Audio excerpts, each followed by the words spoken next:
暴风 M6 旗舰 Pro 按摩遮背小弹腰2.0。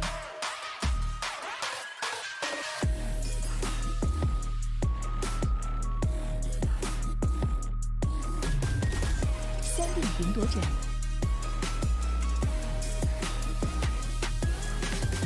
空调座舱，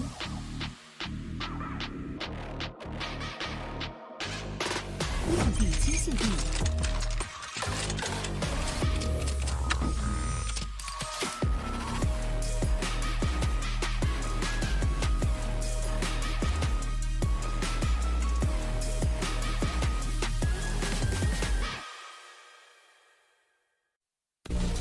丢丢是我运营的产品，我想通过它和更多不懂分寸的人一起探索世界的边界。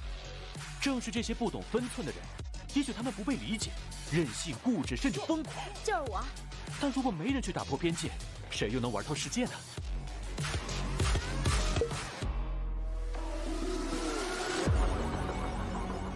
打开微信，搜索公众号“星际老男孩 SC Boy”。这里有每日的直播预告、重要的赛事报道、精彩的视频剪辑、有趣的主播八卦、定期的抽奖福利以及爆笑的节奏和评论。关注 SC Boy 官方公众号，365天每天更新，让你与20万猛男一起更便捷的享受我和黄哥给大家带来的快乐。不要告诉别人哟。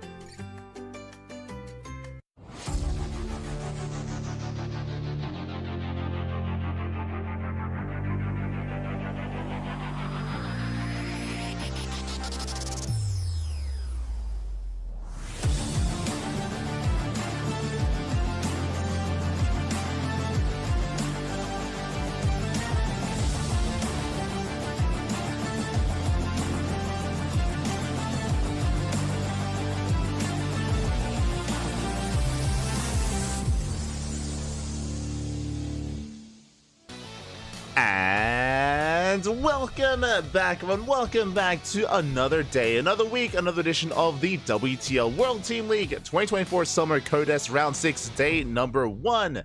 I'm, of course, Host Live VIP. With me, I'm joined by these amazing players, the people in the chat, and my plushies as well. Welcome, everyone. Welcome. We missed out. This is a bit of a catch-up stream. We missed out on day 1 of WTL on Friday. If you remember, on Friday we were casting StarCraft. We always are casting, but we were casting OSC King of the Hill. OSC King of the Hill was on Friday, and we were covering that instead. As a result, we missed out on day 1 of round 6. We casted day 2 and day 3 live, but here day 1 we did miss out, so we're here to catch up. We're here to catch on up. And up first we have Basilisk versus Offside. Oh boy, quite a lineup here. We have Showtime, Rainer, and Trigger up against Firefly, Rex, and Wu Thermal. Oh boy, I am ready. I am excited to jump on in. Again, Basilisk, they're one of the stronger teams out there, but I say that Basilisk have had to rely on Showtime a little bit more here. Showtime has stepped in to fill in for Cyril. Cyril, for those who are unaware, is of course conducting his military service. Because of that, he has been unavailable.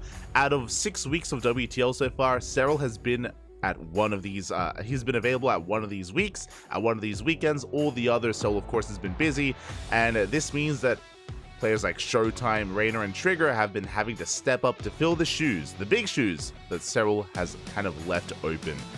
And can we pull it off here against Offside? Again, Offside, they are an academy team or an off-branch of Onside Gaming, of Team Vitality.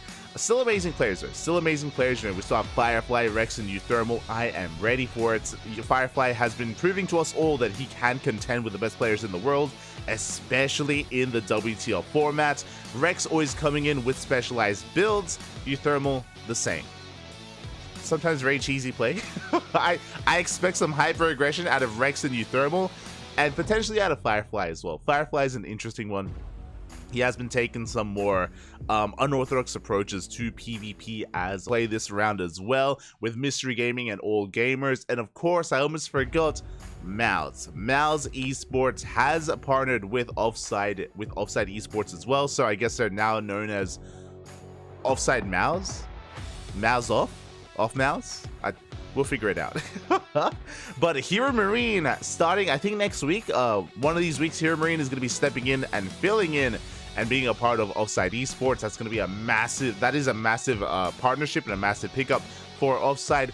Unfortunately, this means that Big Mouths is no longer a possibility. If you remember, that was like the ideal, is Showtime and Hero Marine on the same team just for the name Big Mouths, and it's not happening. Okay, smooch. So those potential for memes there. Instead we're Big Basilisk. It's still good. I mean, big anything, right? It's good. Would have been fitting with Big Gabe, but it's fine. It's fine. We'll settle for it. At least the Hero Marine will be making his debut in WTL soon. TM in the upcoming weeks, he's going to be featured here. But yeah, my apologies. I just pulled a blank on that little logo, but it all comes together. Yeah, Mouseside. Oh, maybe Mouseside. Until then, though, we are going to be settling into this, and we will be getting ready for our first round. Now, it looks like we may not have our first round available to us. Okay. Looks like we are looking for either Firefly or Showtime. Instead, we have Rex and Raynor coming up first. Okay, that's why we had a bit of an extended break there, or it took a little bit longer to get into the game. But it looks like Firefly and Showtime, either both players are unavailable or one of them is unavailable. We'll be skipping them for now, and we'll be jumping back into them after this series, and give them a little bit more time here to show up and to be here for a match. So ZVZ first. ZVZ first. Also, I just needed a pizza, chef. Oh, true. But it's exciting. Like, I mean, you know, there are some key players that are some of the best players in the world that never took part in WTL. Showtime was one of them, right? Showtime only this season, after how many years? Finally, this season, Showtime is a part of WTL, and Hero Marine as well. Now we're jumping on into the bottom left-hand corner. We have Rex for Offside Esports. And in the top right, we have Raynor for Basilisk. Here we go. Big Basilisk, even. As we are settling into our ZVZ, Raynor going for a 15-15. Just to reiterate, Raynor has been very fond of 15-15 openers and has been embracing them in every single matchup. This was the case at the start of the year, where he would do it literally every single game, just 15-15. Nowadays, he does mix and match. Raynor, he's not the kind of the one-trick pony opener as he was, especially leading into IM Katowice, you know, January, February, March. It was just non-stop 15-15 openers. He was in love with it. Nowadays, he sprinkles it in, you know, he does branch out, it does diversify a little bit more. Here, it is just going to be falling back on that same opener for now. It's just a very safe way to play. Very safe opener here for Raynor. I think he was doing this non-stop back when he was focusing on improving his macro play.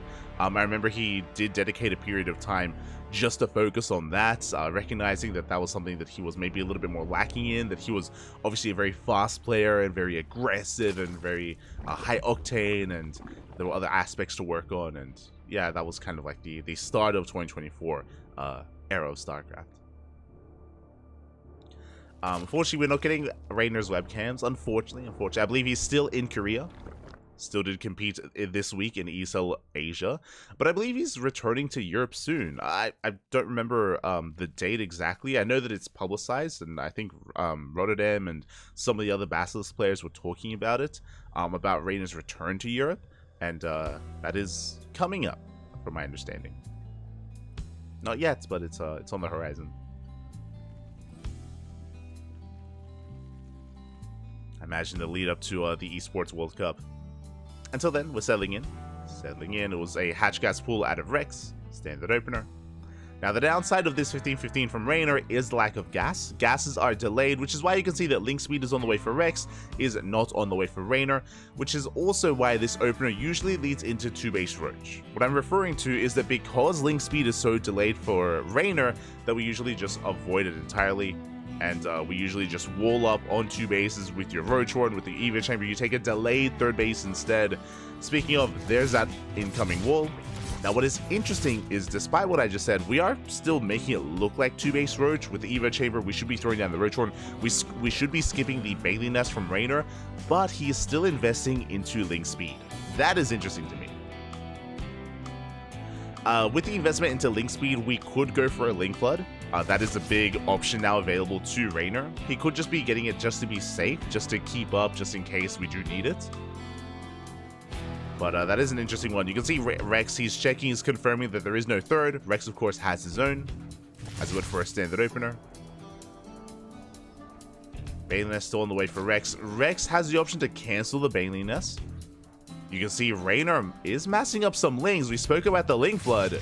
Yep, he's going for it. Let's go. So Raynor is going to be Ling Flooding behind this. We have 12 more Lings in production. We're going to be banking up back at home, then pulling the trigger. The goal here is to make it look like 2-base Roach, as we did mention, and try to fake out our opponents. We can see that Rex did make a safety Baneling Nest that he otherwise would have cancelled. So he will have some defensive Banelings, as Raynor is still banking Lings. And here we go. Now we pull the trigger to be sending everything across the map. Rex is now aware of what's going on. And do we have Banelings in time? We have 2 Banelings on the way. 1 Baneling is going to be done. Oh, the Baneling is made across the map. Uh-oh. The Baneling is not at home. And if you saw them, it was across the map instead. The Lings, they do get on top of the third base. The Queen is so far. Oh, not getting surrounded. Baneling waddling back home. Rex is in danger with the Banelings. They do get her just in time. We save the Queen.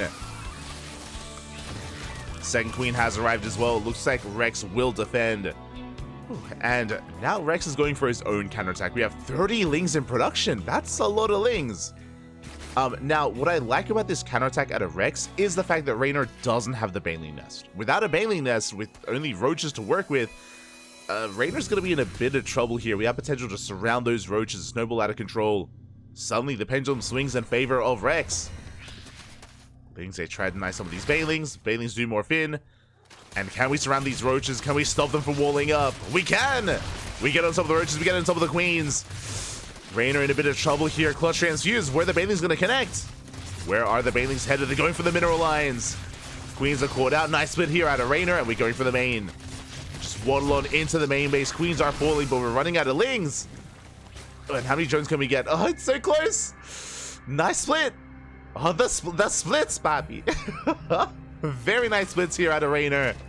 Does avoid so much damage. Yeah, not the best connections. Lings, they flood in, but they're going to be cleaned up as well. Now, again, we did deny a lot of mining time here. Rex should be getting into his own Roach production, but I believe Rex has not thrown down a Roach Warren. Oh. Rex is about to be outscaled. He was so committed. He needed to get more damage done there. He needed to get a mineral line. Rex is down in drones. He's down in workers. Okay, he does have the Roach Warren. Is amassing Roaches as we speak, but now he is vulnerable to a counterattack. It just swings from one player to the other, and now Rex has to be the defender. Raynor, meanwhile, is droning, producing a couple of Roaches here and there just to be safe. Looks like both players are coming down. Ooh. Not the best connection. Baneling doesn't quite connect. We get eyes on the third base. Raynor confirms that Rex is droning. And both players will calm down. I do have to give the edge here to Raynor. Raynor has +1 range. Raynor has Roach speed and +2 on the way. There was so much potential for Rex. So much potential. But it looks like it has kind of slipped by. That opportunity has slipped by.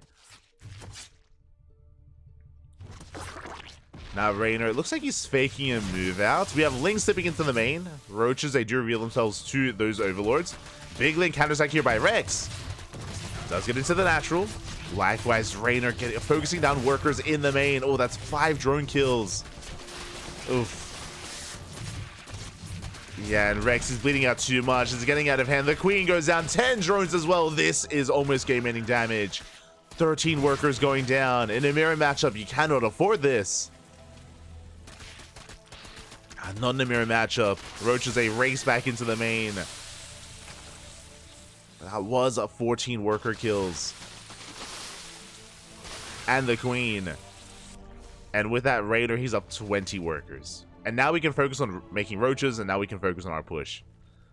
Rex may be able to catch up in some of these upgrades. But just macro-wise, you just cannot keep up with the production of Raynor. Not anymore. Not outside of like some kind of massive way to make a comeback happen here. You know, like if Rex can go for a Baneling run by, or a Ling run by, or a Drop a Lord, or Tunneling Claw Roaches.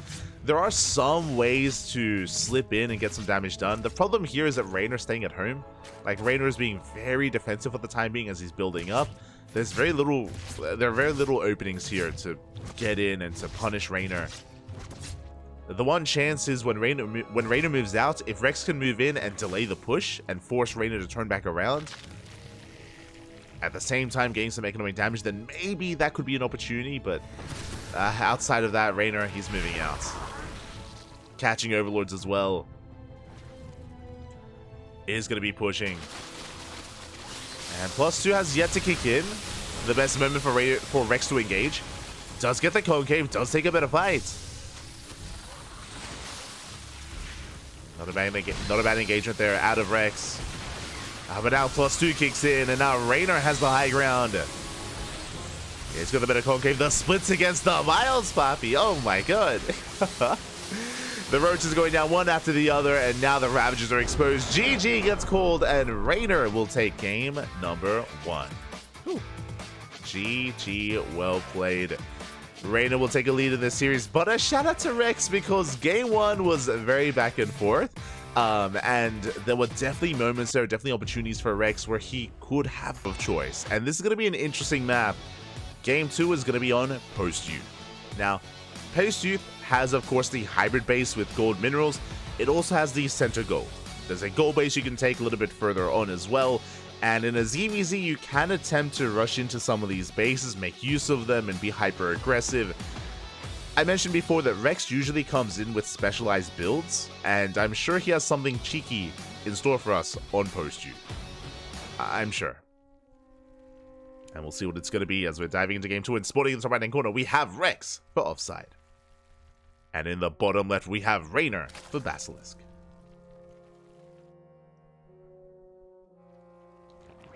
Rex got Ken, but not Raynor. Guess his part was from replay then. True. Oh my god, as that, I believe, is a 12 pool. Okay, Rex. Okay. I see you, Poppy. I see you. So it's going to be a 12 pool out of our blue Zerg player. This is not an all-in. I should reiterate. There are all-in variations. 12 pool drone pool is a build, is definitely an option here for Rex. Otherwise, it could just be a 12 pool into an expansion into 2-base Roach. And I like the idea of 2-base play on this map just because your natural base is a hybrid base with gold minerals, so it does give you boosted economy.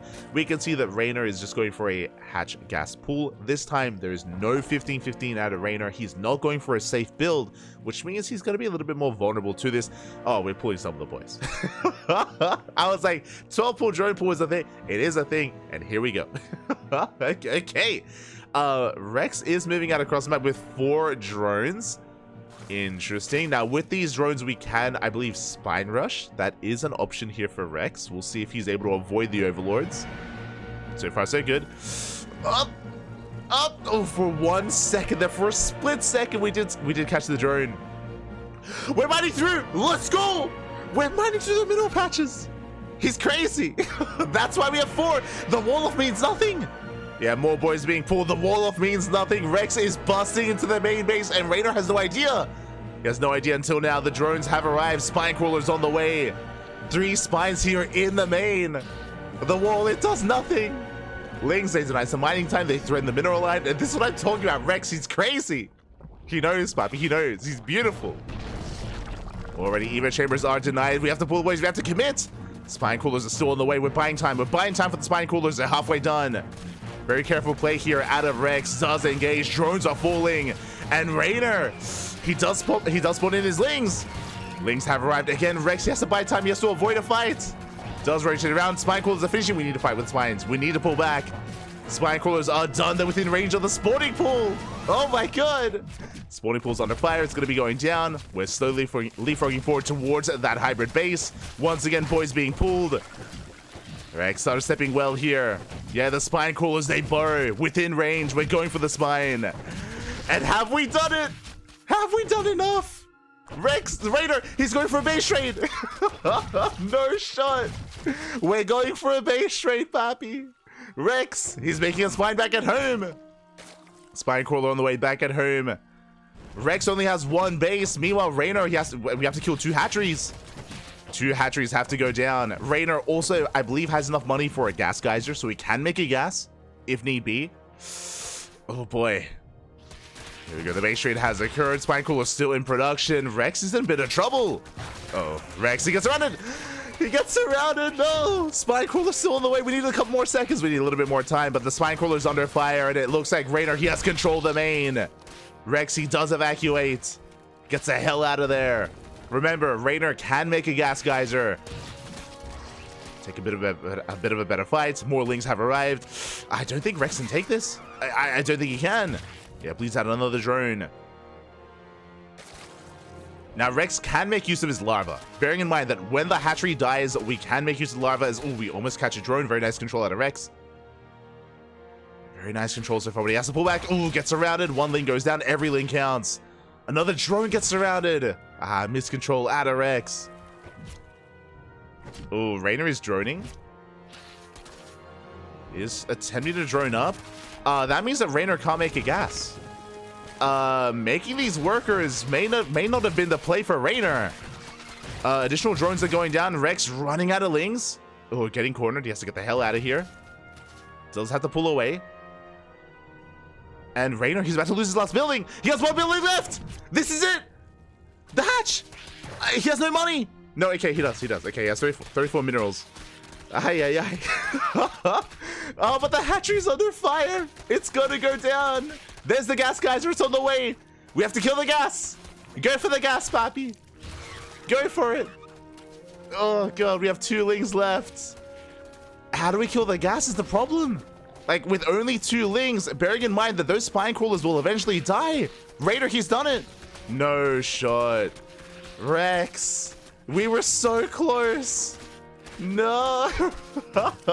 So what I'm referring to, these spine crawlers, they can't do anything. They're vulnerable. The spine crawlers are vulnerable. They have to burrow. They have to burrow somewhere. Likewise, these broodlings, I don't think they live long enough to kill the gas geyser. You see our broodlings have spawned in. 1 spine crawler gets surrounded. Ah, you can see the reaction. Rex, he was so close. Oh no. All we have to do is deny the spine crawlers. That's all we need. Ay, not like this. GG gets called and Raynor will take it. GG, Raynor with the 2-0.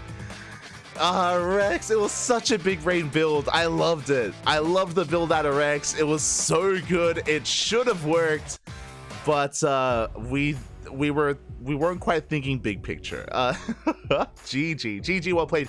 Basically, the dynamic that was occurring there is all the buildings of Raynor were going to die. There was, of course, enough minerals for a gas geyser. We needed to preserve those lings to take down the gas geyser, and we saw that Rex was taking engagements a little bit too early on. He was bleeding out a lot of lings, bleeding out a lot of drones. We needed to just buy time to force that single building left, and then if Rex had waited, if he had built up those lings and drones, and then used them to defend the spine crawlers as they waddled across the map, and if we had used them together, then we would have seen a different dynamic, and then we could have broken through, and then of course gotten into the main base and borrowed those spine crawlers. Different game, right? Like that's the kind of thing we needed to prioritize there. But because it was so intense and so high octane, Rex, he was fighting earlier on, he was bleeding out a lot of units, and then by the time he realized what he needed to do, it was too late. Now, to be fair, he didn't know that Raynor had enough minerals for a gas geyser, but gas geysers are cheap. It's 25 minerals. That should have been the assumption made there, and because of that, we weren't quite ready for that specific scenario of sniping that gas geyser, and by the time we realized what we had to do, it was too late. It's like, GG, Pappy, GG. Very tense situation there. Almost this could have been a 2-0 in favor of Rex. 100%. This could have been a 2-0 in favor of Rex. It was both game 1 and game 2. Big opportunities. Alas, GG. Raynor survives. Raynor takes it. GG. Well played. That was crazy. That was wild. But I love the build. I love Rex's build, right? Like that's so big brain to pull 4 drones, specifically 4 drones, to hide them from the Overlord, to mine through those minerals, to make sure that the Spine Crawlers finish, to make sure that, of course, the wall off means nothing. Like everything there made sense, everything that was working, but just the minute details of Rainer's react. I mean, shout out to Rainer, right? Shout out to Rainer for being in that position and recognizing that he had to go for the base trade, right? Recognizing that he could not defend his main base, he couldn't defend his natural, he could not defend back at home. That was a losing battle, and to make the decision to also go across the map and go for the base trade like that was the only way for Rainer to win. And I can't imagine he's been in that situation too often. So again, you know, props of course to Rainer for coming to that conclusion, to coming to that decision when he did, and going across the map. GG. GG, well played. Ah, that was beautiful. And with that, Basilisk take a 2-0 lead. They do take a lead here. That was an amazing game, amazing match. And we're getting ready here for our next matchup. It looks like it's going to be the PvP between Firefly and Showtime. Thankfully, we have our players. We were a little bit concerned that we were going to be missing them, but Firefly and Showtime have arrived. They have arrived.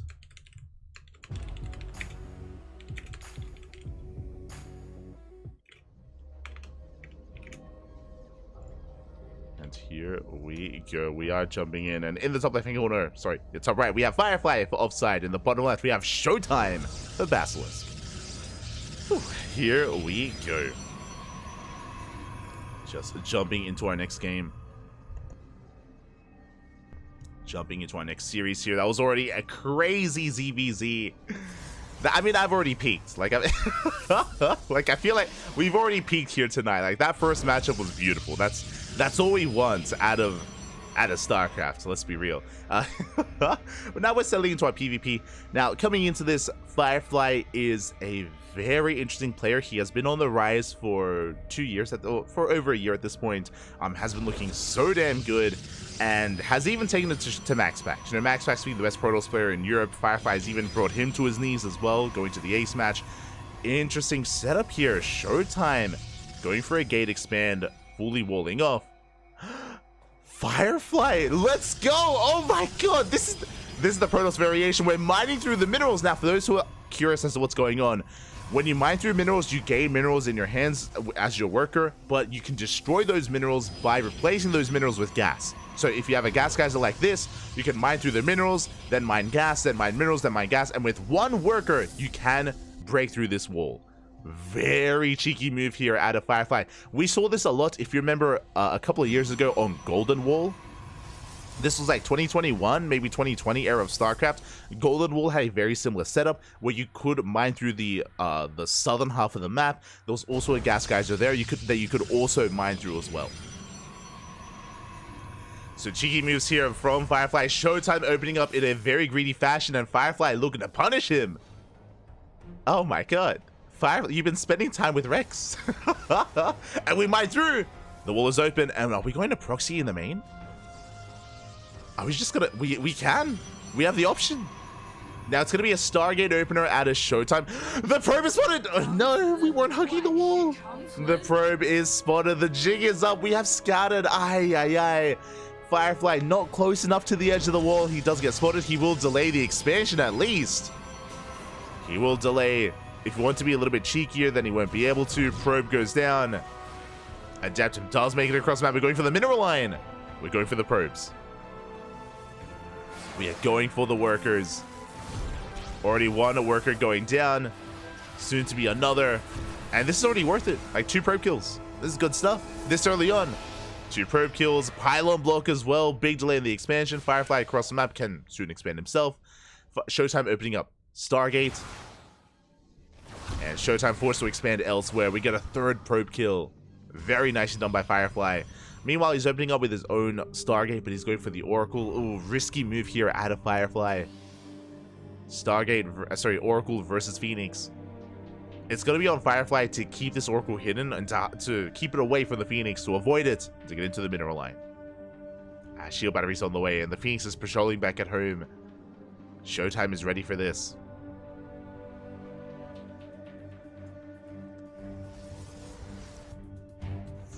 Showtime is ready.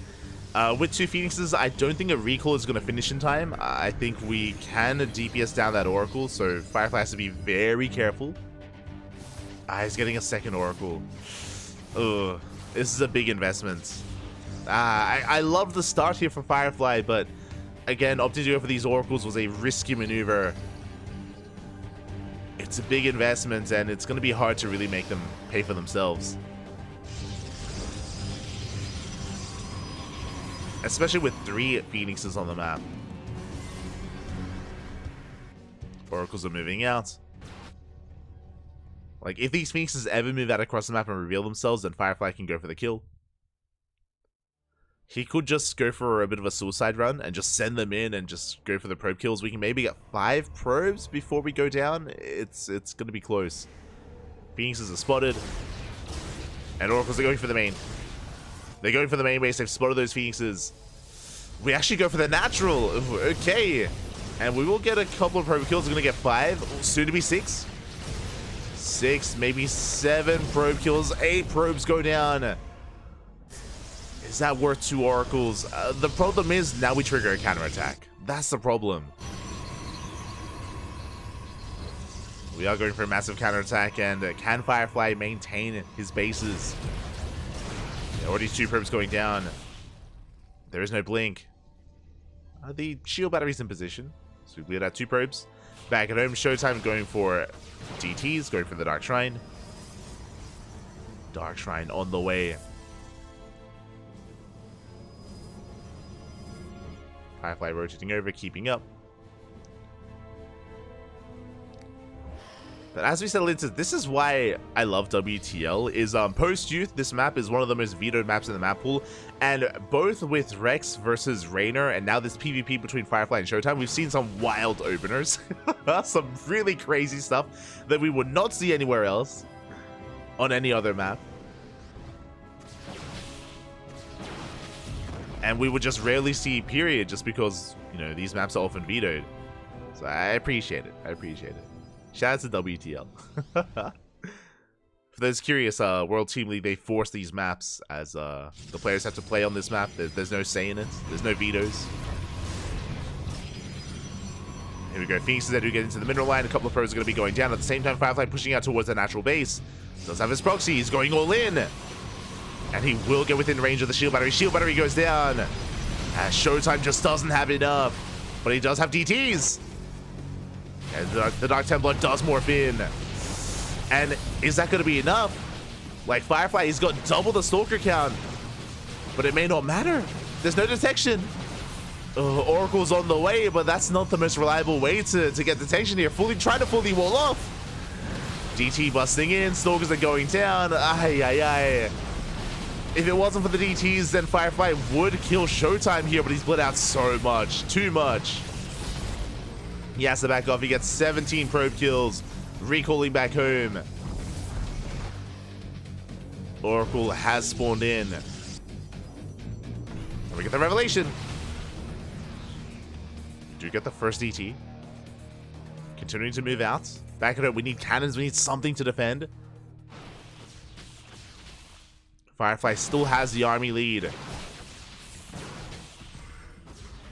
He can still punish this. Phoenixes, they get into the main, into the natural. Probes are going down. Shield batteries have been rebuilt. We have the overcharge. Firefly, he knows how close he is to killing Showtime. He's so close.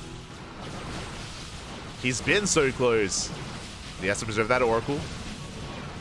Has to hold on to that revelation. Oh my god. Gonna be pulling back. DT across the map. Whittling away at the wall. Oracle forced to turn back around. But that's where the Phoenixes are. Uh-oh. We have to be so careful. We get the revelation. But the DT walks away. Not like this. We can make some DTs back at home. We can morph them in. Firefly gaining ground. Boys are being pulled. Oh, bleeding out a couple of these Stalkers. Another Stalker on the way. We do punish it. Phoenixes, they rally into the Stalkers as well. Gonna get the blinks not good enough. GG gets called. The DTs will not defend, and Firefly takes game number 1. Whew, that was a very, very risky game. Firefly committing to the all-in, and the all-in was ramp coming into natural, so it's very common to go for more greedy openers. And here we go in the top left-hand corner, we have Firefly for Offside Esports. And in the bottom right, we have Showtime for Basilisk. Let's go. Now, again, Gate Expands or Gate Cyber Stargate Expands are much more commonplace on this map because of the ramp.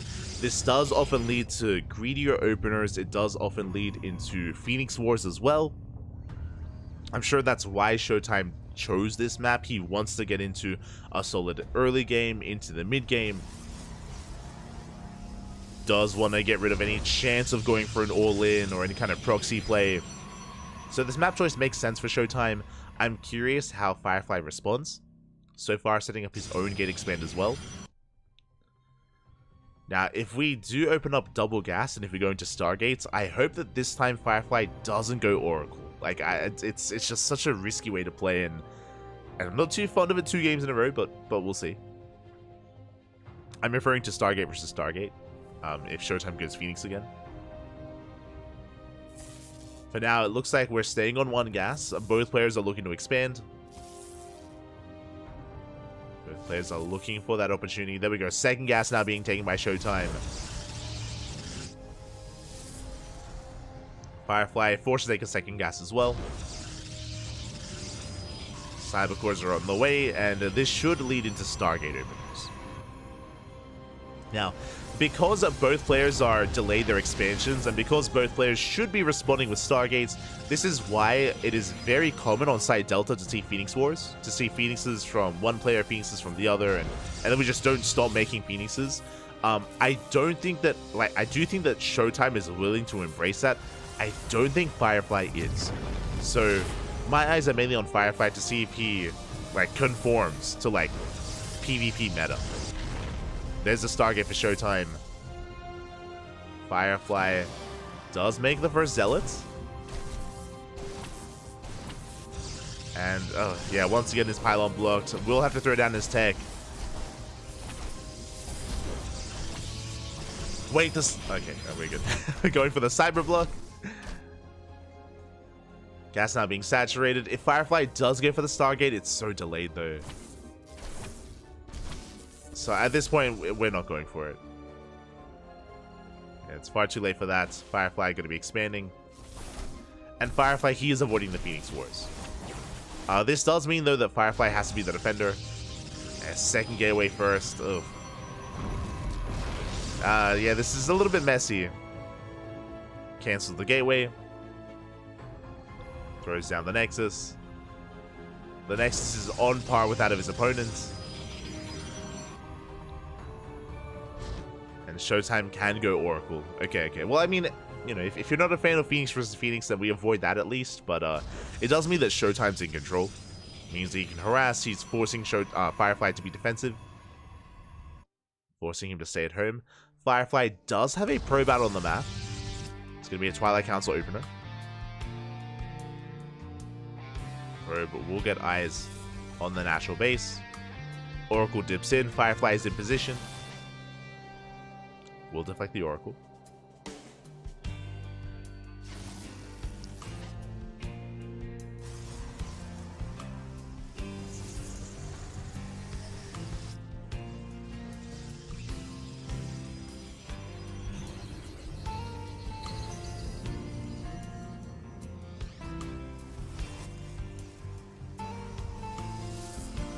Does warp in. I'm loving the use of the hallucinations. Let's go. 2 fake stalkers here at the natural. And we will defend. We'll deflect those oracles. And we can maybe even catch one. Oh, not quite. But a solid setup there from Firefly. Fake it till you make it, Pappy. Let's go. Does defend. Only takes 2 probe losses. Could have been so much worse. Should have been worse. As Showtime is settling into his own blink. Blink is on the way. Showtime with a slight economic lead. Very slight. And we'll see if this leads into a third. or somewhere else.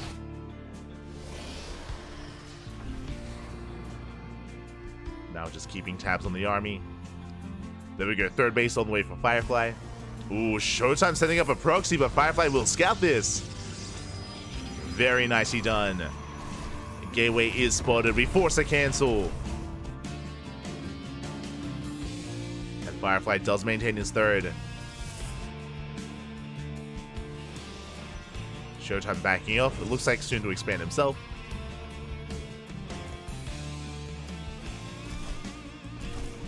Pylon goes down, and yeah, Showtime does throw down the third Nexus. We're settling in towards a longer game. We're calming down, Papi. We're calming down.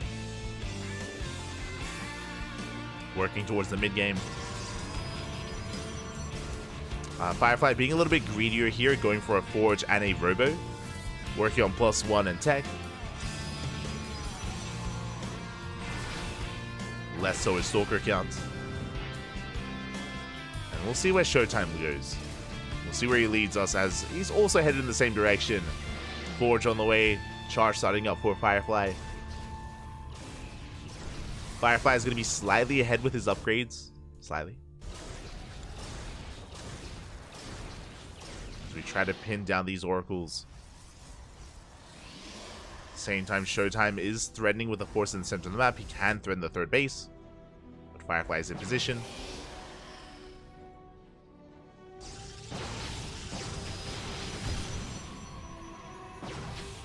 Bleeds out a probe. Charge still not on the way for Showtime. So it looks like Showtime for now is relying on mainly, or just purely Blink Stalkers. Ah, there we go. Charge now on the way. Both players working towards charge lots. Again, charge lots, they do an amazing job. They're quite cheap, and they do an amazing job at just buffering for your army. They soak up a lot of Stalker hits. They allow your Stalkers and Immortals as well, or any other unit, to just really get damage done and break through. It's also why once we get into charge, we have the option to work towards the Temple Archives into Archon production. As Archons have their way with Zealots. And then from there we can get into Robo play. So then Showtime backs off, taking a fourth, so is Firefly. We're calming things down quite a bit, despite the very high-octane series we've had so far between Raynor and Rex, and even Game 1 between Showtime and Firefly. A very different pace. Here, we're taking a moment to breathe, we're macroing up, we're throwing down stasis traps all over the map. We're calming down, Bob. We're calming down.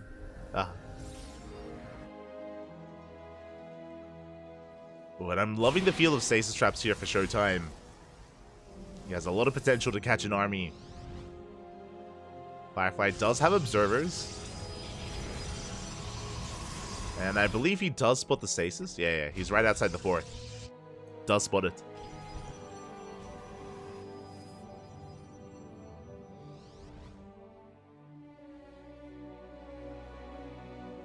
Shema, papi, shema.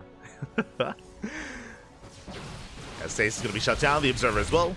Nice pickups. I love that Firefly does unsiege and pull back the observer as well. Make sure it doesn't get tagged by a revelation. Meanwhile, Showtime going across the map, going for the fourth base. We do warp it in time. We head into the main. Likewise, Stalkers are in position.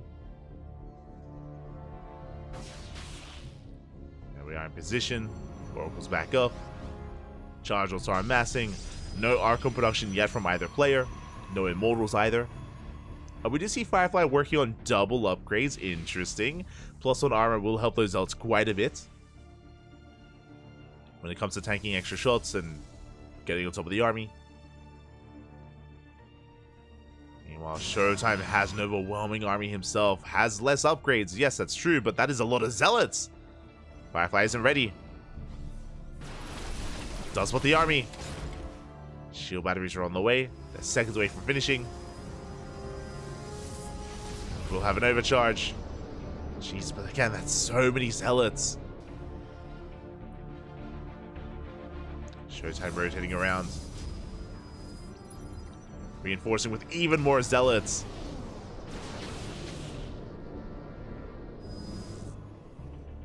Showtime throwing out of Templar Archives. No Templar Archives yet out of Firefly.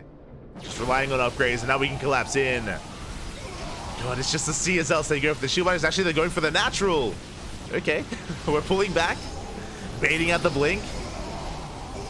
Oh, the Stalkers are going to take a lot of hits. Overcharge is popped. Going to try and juggle back as well with the Prism. Oh, these are efficient trades for Showtime. Trading out minerals for gas. Putting out Zealots for Stalkers. Firefly's forced back, and now we can get into the mineral line. Okay, not quite. Showtime pulling back as well. Does reinforce. It does reinforce, and once again pounces on Firefly's army. Still quite close between these two players. Firefly up in Stalkers, Showtime up in Zealots. Oracles dip in. Whew, and Firefly holds. Firefly does hold on. Worker counts are pretty close. They're neck and neck. Firefly still with the better upgrades. Showtime has access to Archons now, so we can morph in Archons. That can help. But that will help against Zealots.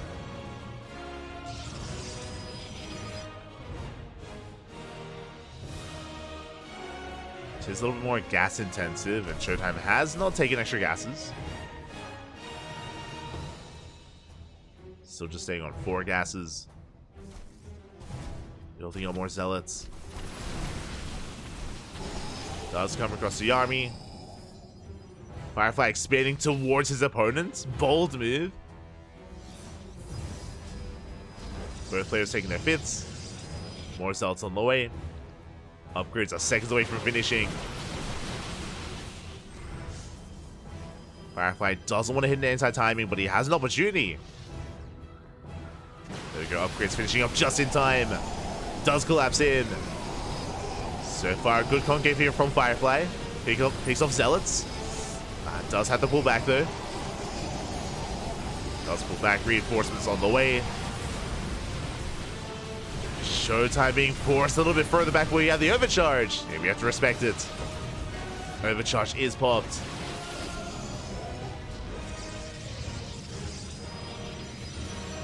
Firefly morphing in reinforcements. Oh, bleeding out a couple of Stalkers. A rough moment. Stasis Trap also going off as well.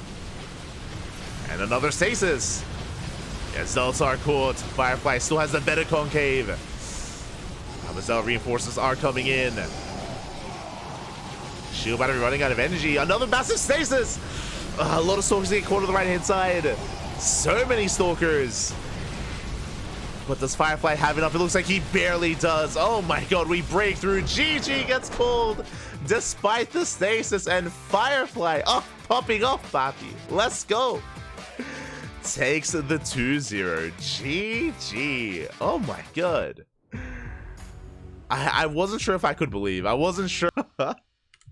It was just non-stop all-ins from Euthermal. Like, non-stop, like, 1, 2 base all-ins, pull the boys, proxies. Like, it was just hyper-aggression.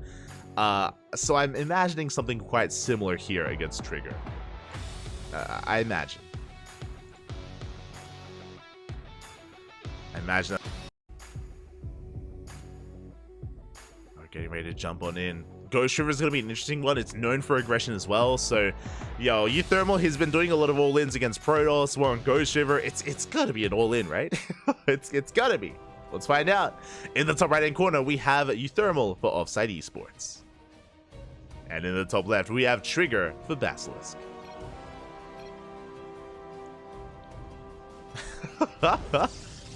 Okay. Euthermal, of course, he's known as a Protoss fan on EU. That is his European in-game name. Oh, sorry, NA. Is it NA or EU? I mean, especially because Trigger's in Canada, they could be playing Game 1 on EU and Game 2 on US East. True. Leave them alone. Oh. Here we go. We do have our openers underway. Trigger moving out across the map. Euthermal opening up double gas. Okay. Double gas opening out of Euthermal is going to lead into a faster factory. This can actually turn into a one base all in. True. Could turn into one. Or it could just be a factory into expand, into reactored Hellion. Sorry, it could be reactored Reaper Hellion. Could be reactored Cyclone. Widow Mine drop. We'll keep our eyes on Euthermal. Where is he taking us? Where are we headed? Likewise, I'm sure Trigger wants to know as well. Interesting, going reactor first and fully walling up. Okay. So we skip the initial Marine, going reactor first. This could be for immediate reactored Reaper production. It could be for reactored Marine into factory to preserve our gas. Into a 1-1-1. Keep our eyes on Euthermal. The RNG off! Oh my god! That SCV getting very low. RNG was not on Euthermal's side there, but did save the worker in the end. Thankfully. Okay, reactor Reaper production from Euthermal. So this should be Reaper Hellion. And we should be making an extra wave of Reapers after this as well. So we go from 2 up to 4. Potentially up to 6. Ooh, but the depot goes down, the probe moves in, and we get a full scout of the main. We confirm the gases, we confirm the factory. CC on the low ground. That probe could even try to hunt down that weakened SCV from earlier. We could go for it. Trigger, he thinks about it. Up! Up! He goes in! Oh, it doesn't get it. Probe goes down. Reaper Hellion on the way. And with this Trigger, we'll have map control. Sorry, Euthermal. I meant to say we'll have map control. You can try to go for a dive as well. Now Trigger is fully aware of the production setup, so I love this. He's already throwing down a wall. The SimCity is looking good here for Trigger. He's walling up, preparing for the Reaper Hellion aggression. And Euthermal won't be able to get as much done with this. Yeah, just going up to 4 Reapers. Starport's on the way. Tech Lab on the factory. Can go into an add-on swap for Banshee production. Or a Raven opener. Now, meanwhile, these Stalkers can be pushed out of position with the KDA charges. Do threat and dive. Ooh, first Hellion goes down. Not the best start for Euthermal. Has to back off. Yeah, already losing a lot of firepower. Losing the Hellion was massive, and with that, Trigger has defended. Oh. Trigger has defended, and it looks like we have a bit of a pause. Hopefully everything is okay. Hopefully it doesn't affect us in the upcoming matches. That's all good. We're more than willing to wait. More than willing, Pat. Well, as we are jumping in, we do have the add-on swap. Oh, looks like we missed out on a little bit here, but we have the add-on swap, and it's going to be for Banshee, so tanks and Banshees on the horizon. The thermal is building up. Looks like the Reaper Hellion wasn't quite able to get much damage done.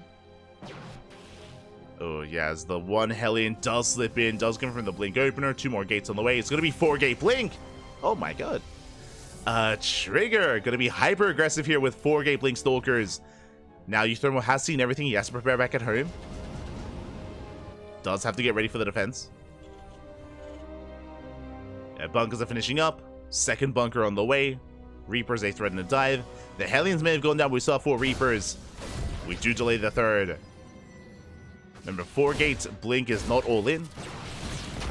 Just hyper-aggressive. Very aggressive, and... oh, yeah, that's what I was concerned about. So, looks like the clean feed did go down earlier. Ooh, but we can jump back in. Okay. We do have a 4-gate Blink getting across the map. Tank is in position. Likewise, we missed out on, like, it looks like 20 or so seconds there. The Banshees are going to town, though. Banshees, they get 10 probe kills across the map. So we're not done. Oh my God, we're popping up. 10, 11, 12 workers at the same time. Trigger not able to bust into the main. Attempts to. But the bunkers, the tanks are all ready. They're all in position. Euthermal, Pappy. He's ready for it. Likewise, Stalkers, they threaten to dive. But yeah, there's no breaking this setup. There's no breaking this position. Banshees are still up and running. Trigger trying to find another way in.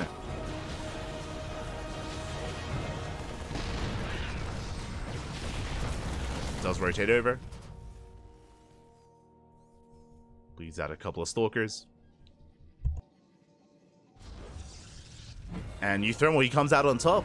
He defends the 4-gate blink. He harasses across the map, takes an economic lead. Third base was delayed for Trigger.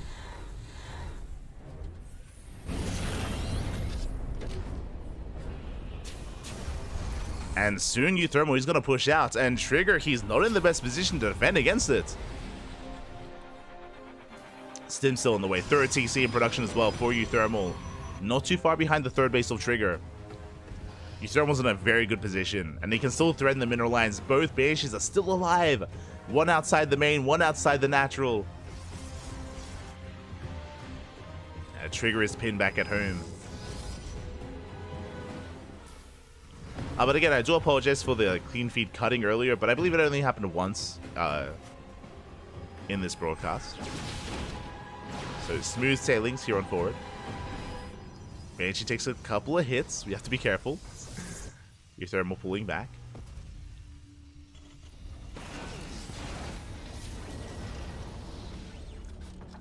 Euthermal building up towards 4 tanks. Third base is now done. We can break out. Ooh, we do bleed out the Raven. That's a very big loss there for Euthermal. A very nice pick off from Trigger. Likewise, Prism slips in. Takes a lot of hits, but Zelte busts into the mineral line. Tank is under fire. Ooh, one tank goes down. The Prism will be shut down in the main at least. And can we get another tank? Ooh, we can. Oh, that's 2 tanks for 4 Zealots. So not the worst trade for Trigger. It did cost him the Prism, which is less than ideal, but we did get 2 tanks. At the same time, Trigger pushing it on the right-hand side. Threatens a mineral line, gets 4 SCVs. The Trigger making the best out of a bad situation. Suddenly that 4-tank setup down to 2. And suddenly Euthermal has that much less pushing power. Trigger back at home, expanding, taking a 4th base, working up towards Colossus, catching the Banshee. Without those Banshees, there's really not much keeping Trigger pinned back at home. Not anymore. And Trigger, he's settling into the mid-game quite nicely. He is settling in quite nicely. Triple drop towards the north. The pylon is not quite done yet, and we don't have the vision. Oh, we don't quite have the vision. Not yet. Pylon finishes up, but the drop does get in. I say that. We have a cannon, a shield battery, stalkers in position as well. Trigger does defend. At the same time, Zealot run by. 4 SCVs go down. Euthermal, his push gets delayed. And Trigger even hunting down these medevacs. Bold move. Bold move out of Trigger. Euthermal does escape. Does get away. I still want to give the edge to Euthermal here. Like, his armor supply is still quite large, quite hefty. That's a lot of Marauders. Can still take a fight, but Trigger has done a great job here just catching back up. Recovering from the early game. Oh, the Doom drop is spotted. That Observer is just doing so much for Trigger. Sees everything. The poised for a Zealot run by. Colossus move out. Catch a Marauder. Euthermal does want to take a fight. Has to pull back. Again, Trigger should be aware of the triple drop towards the south. Should be getting ready for it.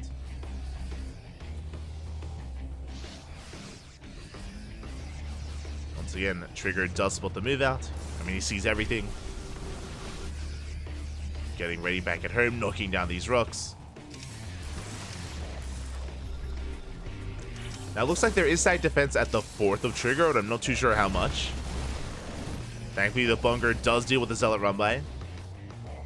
Only a shield battery. Just the one. Drop does come in. Zealot's forced to turn back around against a mass bio army. We're focusing down the Nexus. And the Nexus looks like it will survive. And we pop the overcharge, dropping into the main. Trigger does have Stalkers in position. The drop is deflected. Trigger does defend. We do catch a Colossus. Pick up here from Euthermal. Force fields are thrown down. Euthermal taking a lot of losses here. He will lose his entire army. Tank's going to be falling. At the same time, the triple drop comes in, but doesn't get much done. Oof. Euthermal is going to be cleaned up, losing everything. GG gets called, and Trigger takes game number 1. Whew. GG. Euthermal, he had a really solid start. Able to get so much damage done. I just looked over and I can see Euthermal is sinking back in his chair. Let's go. We've taken the position, the thinking. Okay, here we go. Here it is. And this weekend will also be at Home Story Cup as well. So it's great to see he's been getting a lot more opportunities to travel. But here we go. We have Euthermal for offside. And in the top left, we have Trigger, the Basilisk. Oh, you can see his I Am Kanevite card. Let's go. That's so cool. I don't know if you noticed in that close-up, but Trigger next to his head, you can see it on his dresser in the background. That's his I Am Kanevite player card, but it's the big version. The big version. You can see it in the background. It's the player card with his stats, right? It shows like his dexterity, intellect, or I think in StarCraft they have like APM and versatility and stuff like that. But that's from this year. That's really cool. I didn't notice that he had it. But I did hear that a lot of the players, they took their own player cards back home. As Trigger is opening up, as Euthermal is opening up with a fake proxy Rax. Okay, I like this here in game 2. I do think that Euthermal has a bit of a cheesy reputation, so faking a proxy like this can get into the head of Trigger, and it could force an overreaction. It could. So now Trigger is, yep, there we go. Immediately sends out the second probe. So this is already paying off. Second probe moves out. Trigger is looking for the proxy. So with that, that's one extra worker now not mining. So forcing Trigger to be a little bit more inefficient. As Trigger does bounce back, does confirm the factory, does confirm the follow-up. Meanwhile, Euthermal is sneaking in behind the mineral line. Are we going for the bunker? You can see it on the minimap. Yeah, he does slip in. Bunker is on the way. Very cheeky move here by the YouTube man. Yeah. That's his NA ID. So you can see that game 1 was on Europe and game 2 was on NA. Just because in game 1 Euthermal was Protoss fan, and game 2 he's the YouTube man. That's his 2 IDs. So we have confirmation. As the bunker does finish just in time, Reaper dives in, and with this we need the shield battery. Yeah, shield battery is now on the way. The goal of this opener, the goal of this build, is to delay mining time in the natural waste for as long as possible. The bunker is going to take a lot of hits, but that's why we have the SCV to repair. And then you can juggle, of course. Trigger is going to try to focus on the SCV. The SCV can avoid shots by diving into the bunker, back and forth. And oh, we do avoid the first shot. SCV repairing for a moment, and ooh, does take one hit to the face. Reaper diving into the main, and we do salvage the bunker. Euthermal getting a full scout, does confirm the tech, does get eyes on the Templar archives. So Euthermal is aware of the blink-based opener. Whether it's 4 gates, 3 gate, or 2 gate, yet to be determined. That's Euthermal. Will we escape? Oh, it looks like we weren't. Yeah, we weren't. Is going to be shut down. Speaking of Trigger, massive shout out to Trigger in the chat. Bappy, oh my god, hope you had a great stream, hope you had a great ladder session. Welcome everyone, welcome. We are casting Trigger versus Euthermal. He was streaming at the same time. For those that are unaware, it says on the stream title, this is a replay cast. This event was live on Friday. Unfortunately, we were busy casting another event on Friday, so we're catching up. We're catching up on the first day, on Friday's day of WTL. Just for some context. And we happen to be in the middle of Trigger versus Euthermal. Euthermal following this up with a 3-rack setup. No starport either. We spoke earlier. Wait, this. We spoke earlier about the potential for a 2-base all-in. What's better than a 2-base all-in? A 1-base all-in, Bobby. Let's go. So I just assumed there was a CC. So we're gonna send it. We're gonna be sending it across map. We're waiting for Stim and Combat Shields to finish up. I imagine we're gonna be pulling the boys as well. And I believe Trigger has not yet determined this. Ooh, 3rd base on the way. Ay, ay, ay. The Nexus is in production. Trigger still unawares as to the aggression that Thermal is about to whip out. And there we go. We do on siege. 3 tanks moving out across the map. Stim will finish by the time the army does move out and does hit the bases of Trigger. The boys are being pulled. It's all or nothing. It's all or nothing for Thermal. Stalkers will slow this down. They do pick away the Marines. They catch a handful of Marines here, hoping to force the siege. Boys have been spotted. Now, because we're 1-base all in, Thermal doesn't want to waste time with the 3rd. He has to go straight for the kill, straight for the natural. Force this all the way back. The longer this goes on, the better it is for Trigger. We have the shield, but we have the overcharge. Overcharge is popped. Marines, they step on forward. They can focus on the shield battery. Shield battery goes down. The tanks are pretty far back, though. Yeah, they have to leapfrog forward. We focus on the Stalkers one after the other. Shield battery goes down as well. The tanks do siege, and we do get on top of the 3rd, but again, we can afford to lose this. We can lose the 3rd base, it's fine. We can build up with the natural. Additional weapons, additional Stalkers. Do we have shield batteries at the natural base, though? We have one from the early game. Once again, Trigger picking away at those Marines. We're running out of SCVs. A 4th tank has arrived. Again, we're getting within range of the base. Trigger being forced back. And how do we dive into 4 tanks? Oof. Big volleys going up. The gateway is going down.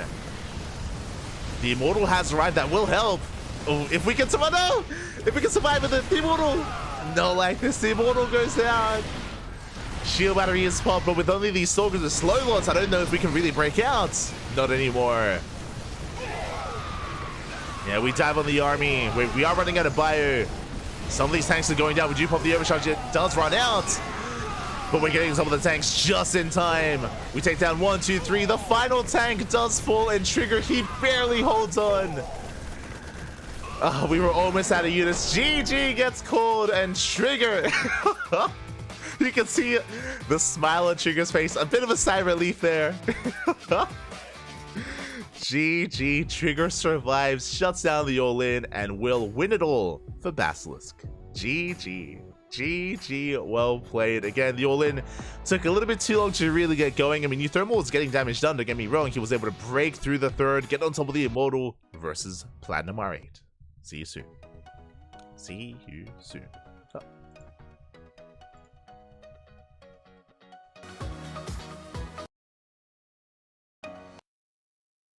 奥风 M6旗舰 Pro 按摩遮盖小弹腰2.0。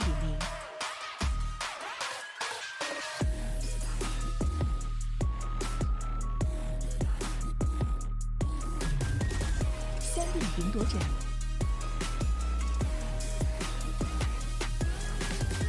空调座舱，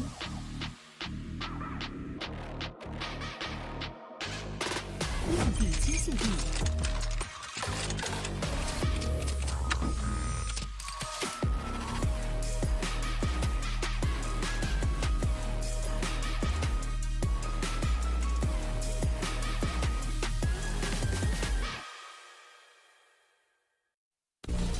biu biu 是我运营的产品，我想通过它和更多不懂分寸的人一起探索世界的边界。正是这些不懂分寸的人，也许他们不被理解，任性、固执，甚至疯狂。就是我。但如果没人去打破边界，谁又能玩透世界呢？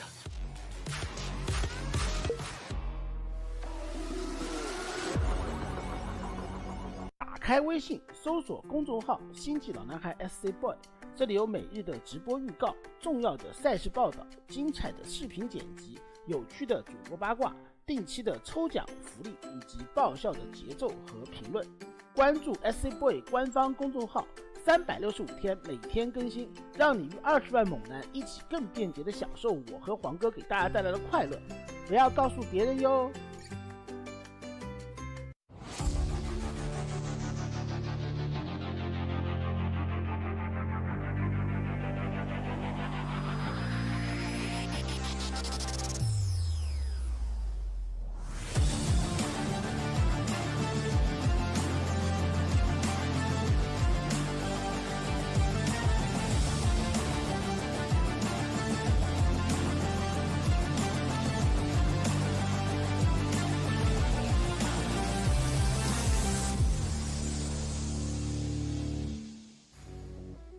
And even with a bit of differences, slight differences here and there. So Jersey, haven't seen much of Young Yakov in a while.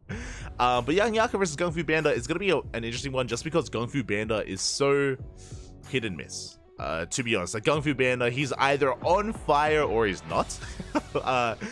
Like Gung Fu Banda, he can look like one of the best Protoss players in Europe, or he can be shut down early on by what seems to be a lesser player. So it's really hard to kind of get a gauge on Gung Fu Banda's current skill, just because, like, again, he's not the most active and not the most consistent player. Likewise, Young Yakov, also it feels like he stepped away for a while, but here we go, we're just jumping right in the bottom left-hand corner, we have Young Yakov for Platinum R8. And in the top right, we have Gung Fu Banda for Berserker Esports. Let's go.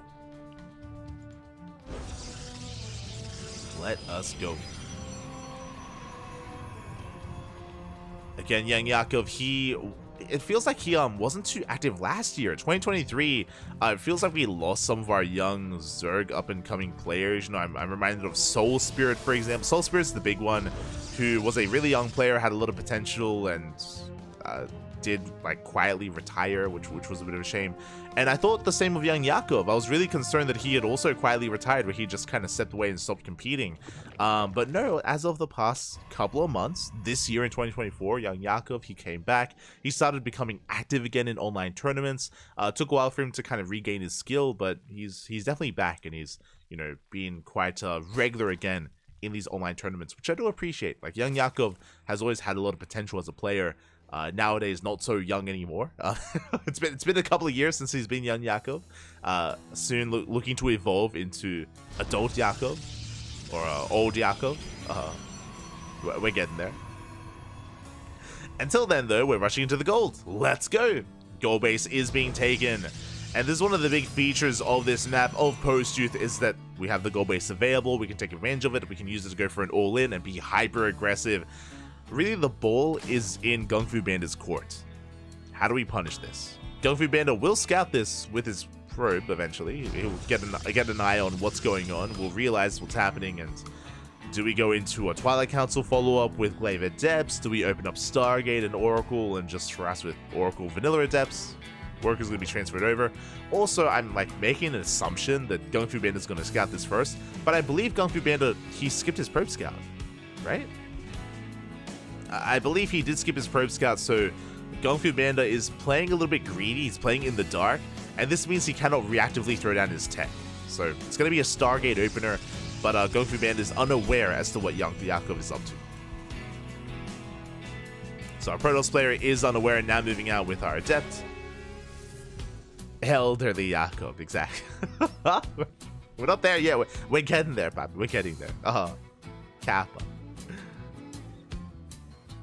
As Adept, it does move out across the map. Slips into the mineral line. One drone goes down already. Not a bad pickoff, but ooh, we do get surrounded. We do get shut down. One Adept for one drone is not the trade we were looking for, but at least Gung Fu Band is aware. And where does this lead us? Now, it is not uncommon to go for a Stargate opener into a third base into a fast Twilight Council, where we cut Oracles maybe at 2, so only make a second Oracle, then we can afford to pass the Twilight Council into Glaives. Or we can go into a fast Blink, into a more defensive style instead, into AK Blink Stalker as a follow-up for an all-in. I'm curious how Gung Fu Banda does respond.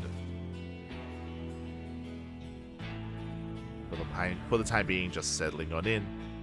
And yeah, soon to expand and take a third. Meanwhile, that's a very early Roach Warren out of Young Yakov. Yeah, 3-minute 43-35-ish Roach Warren timing. Lings dive in. They don't quite get the probe. Nice control out of Gung Fu Banda. Saves the worker, throws down the third. There's that Roach Warren that's almost done. And Young Yakov should be going for an all-in.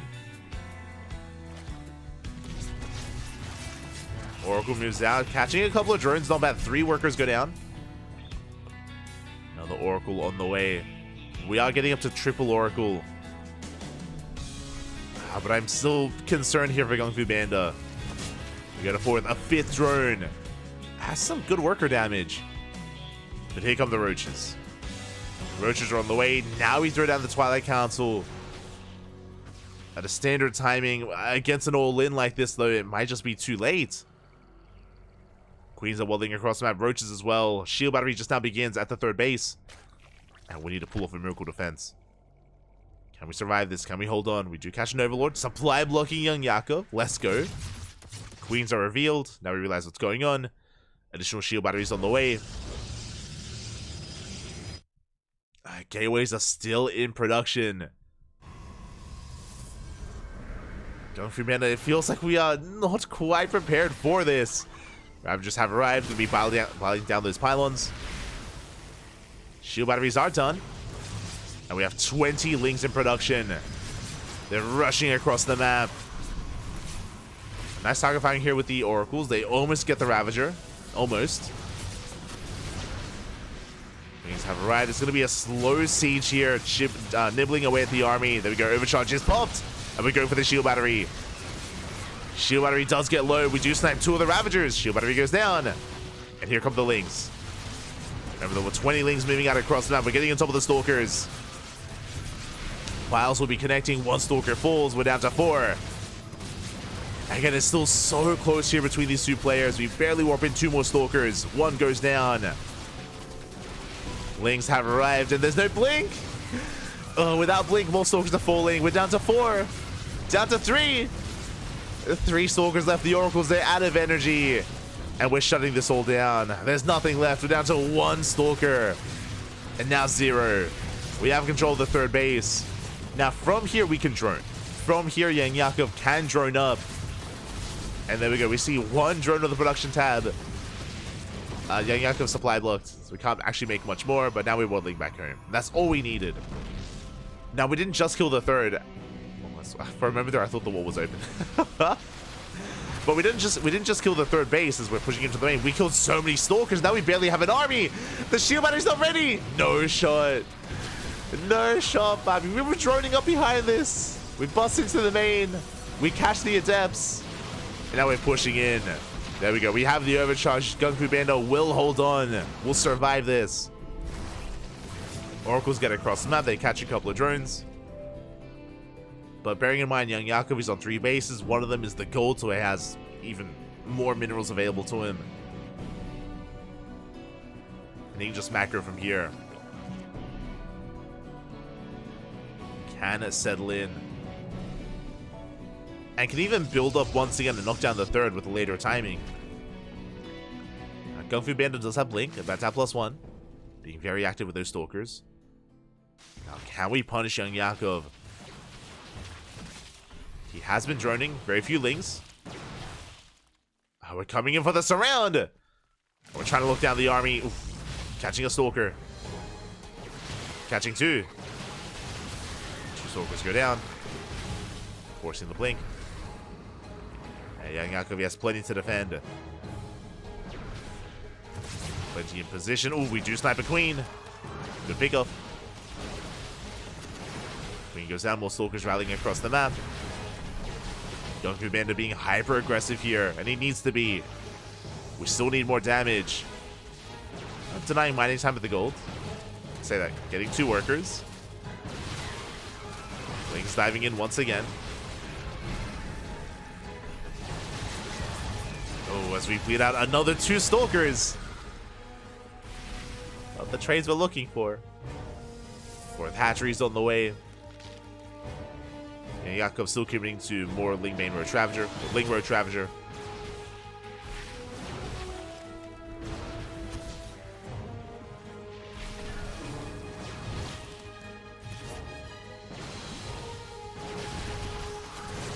And we are catching a couple of Queens. Like, these are still relatively efficient trades for Gung Fu Bando. As long as he doesn't bleed out any Stalkers, like, this is worthwhile. This is okay. Lings move out across the map. Another Queen gets sniped. And almost another. Some Soul Blinks here. Out of Gung Fu Bando does pull away. Stasis catching some roaches. We can take a fight. Oh, but we're running out of shields. Once again, we have to back off. Young Yakov still in a low drone count, and this is going to be impacting him here. Squeezing out a couple of drones. Goku Bandit taking up into a bait into Colossus. Val does connect. And we punish this. 4 Stalkers go down. Ay, ay, ay. Doesn't sound like a lot, but with this kind of disrupted opener, we're bleeding out too much. And Young Yakov, he commits. Does move out.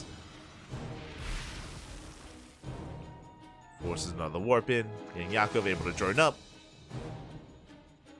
Getting up to 4 base saturation, or really 3 base saturation. We are getting there. And it feels like we've just bled out a few too many Stalkers here. Can't quite afford that first Colossus. Or Disruptor. The Bay is done. Bay is done. Once again, Young Yakov is so quick to punish these blinks. They do come in from behind, catching another Stalker. Another 2, another 3. Yeah, Yakov just chasing this down. Oh, we're bleeding out too much, and Kung Fu Bandit is cornered. There's no way out of this. Even if we recall, we're going to bleed out a lot of Stalkers. Oof. Yeah, we are going to be cornered. There's the recall. Biles will connect. Kung Fu Bandit racing back home. Disruptors are on the way. First one is halfway done. With a good Nova, we can hold on. Okay,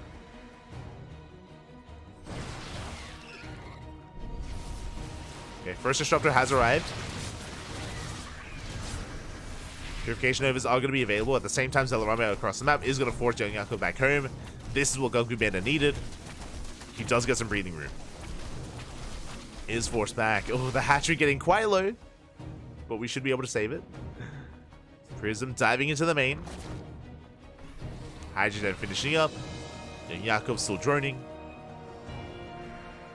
Still a very tense situation just because of the lower drone count of Young Yakov.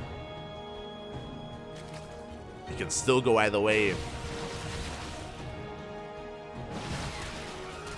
There's that first Disruptor. Nova going up, zoning away the Ravagers. We do catch one. Oh, but we get the Disruptor. No! Disruptor goes down. Not the best trade from Kung Fu Bandit again. Unable to build up that Disruptor count. Does focus on the Ravagers. Not bad.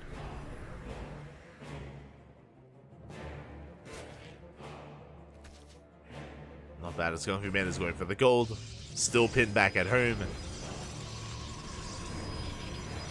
Yeah, Young Yakov just constantly in his face and going for the Nexus. Wiles will connect. The Nexus is cancelled. Is the Night Disruptors are coming in. Oh, Shelsonovas! I think one connected. Moku, calm down. Does look like we had one connection, maybe a slight graze on the army. Back at home, the Prism is going to be defended against. To deflect the army. Stormers on the way, getting into immortal production. Gold base being retaken, but the reality is that Young Yakov is about to max out. Maxing out with Hydras now. Nice catch from Kung Fu Bandit, zoning away the army. Shaving off roaches. Good control here from Kung Fu Bandit. Never going off once again. Connects with those roaches. Again, Kung Fu Bandit has the more efficient army. He has so much more micro potential with Disruptors and Blink Stalkers. But Kung Fu Bandit has the economy, and we're taking up towards a Hive and towards Lurker Tech as well.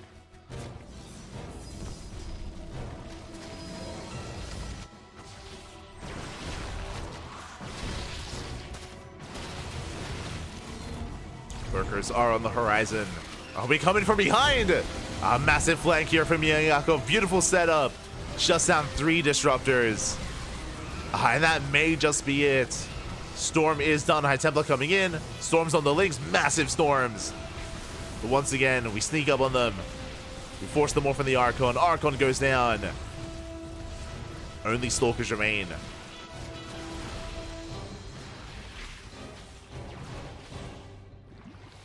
Once again, if Kung Fu Panda was able to retain all those disruptors, then maybe we can still make a game out of this and fight back, but things are looking bleak. Things are looking bleak now for Kung Fu Panda. We catch out the Immortal. Not like this. Retains the Stalkers, but only the Stalkers.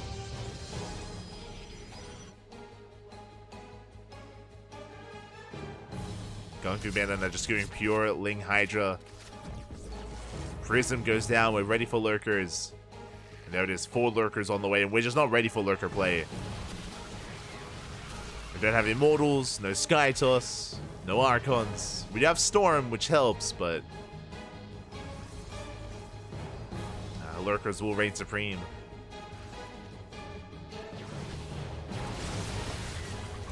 Decent Storm. At the front of the army. Zealot run right into the main. The storms are good. We can't quite just dive on the army.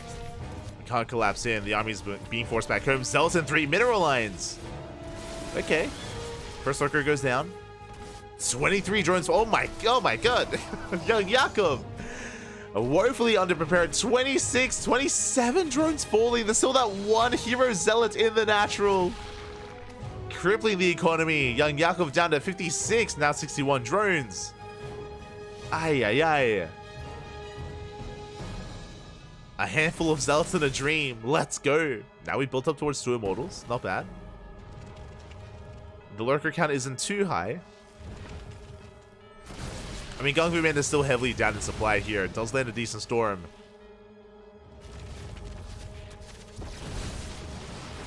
But yeah, Kung Fu Panda not going down without a fight. Oh, the lurkers are within range. Oof. Yeah, they're within range of the mineral line. We have to evacuate. So I'll take another 8 drones before going down. And Young Jakob, numbers-wise, should still be able to overwhelm. Army tries to go in. We have control of the gold. 7 probes go down, and we just rotate over towards the north. We collapse on the Stalkers. No storms. The storm barely doesn't quite connect. Not the connection we were hoping for. Focus down the high temple. We have the high ground. Not a bad sum on the Hydras. The storms are pretty good. But the Lunkers, they've made it, Papi. The Lunkers have arrived. We're just cutting Kung Fu Panda off from his own main. Oof, the army just stuck outside at the 3rd. And we can just go straight for the main base. We have options. As Kung Fu Panda is out of position. Yeah, Lurkers just bullying their way forward. GG gets called, and Young Jakob will take game number 1. But that was quite a long game.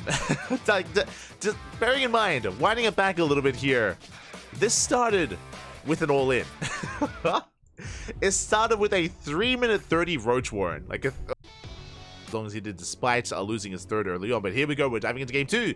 And in the bottom right-hand corner, we have Young Jakob for Platinum R8. And in the top left, we have Kung Fu Panda for Berserker Esports. Whew. Let's go.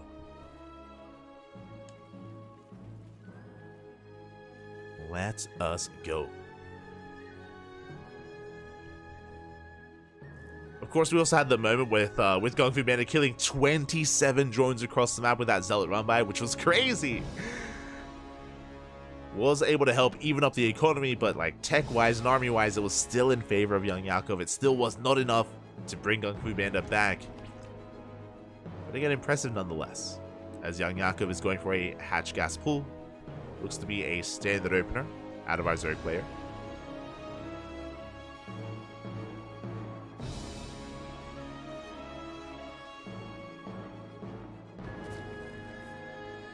Does look to be a standard opener here. Likewise, Kung Fu Panda getting into his own gate expand.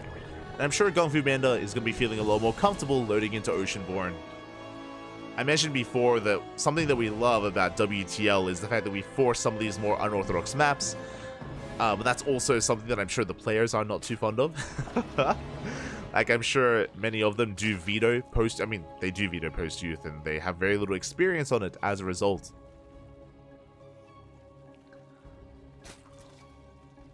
So being forced to scatter and punish the gold can be a difficult thing.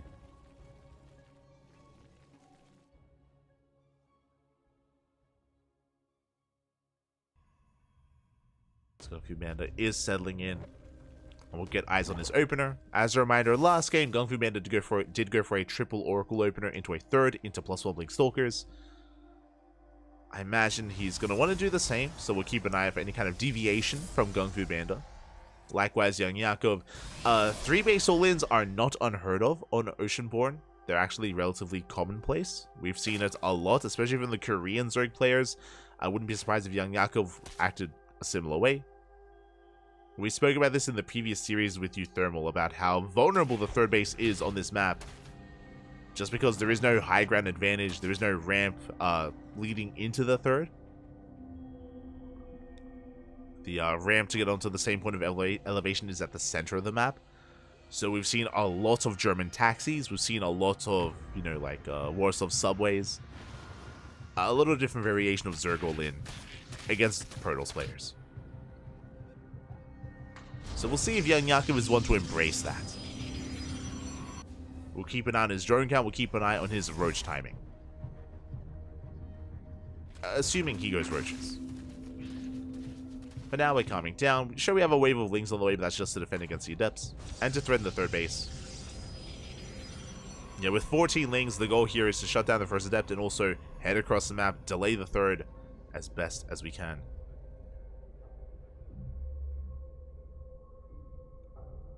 Gung-Fu Panda opening up Stargate, Oracle's on the way, Lings are moving out. And can we delay the third? The probe has been spotted. Oracle moves out. Lings going for the dive. They do force the activation of the Pulsar Beam. Adept is surrounded. We're going for the probe, and it looks like, we don't quite get it. Rotating back in. Oracle's running out of energy. Nice movement here out of Young Yakov. It does pull away.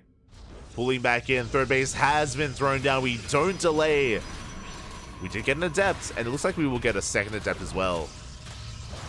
Second Adept has fallen. Going for the Stalker. Stalker does get in position. Pulling back to the probe. We're not stopping Link production. we have 12 more Links on the way.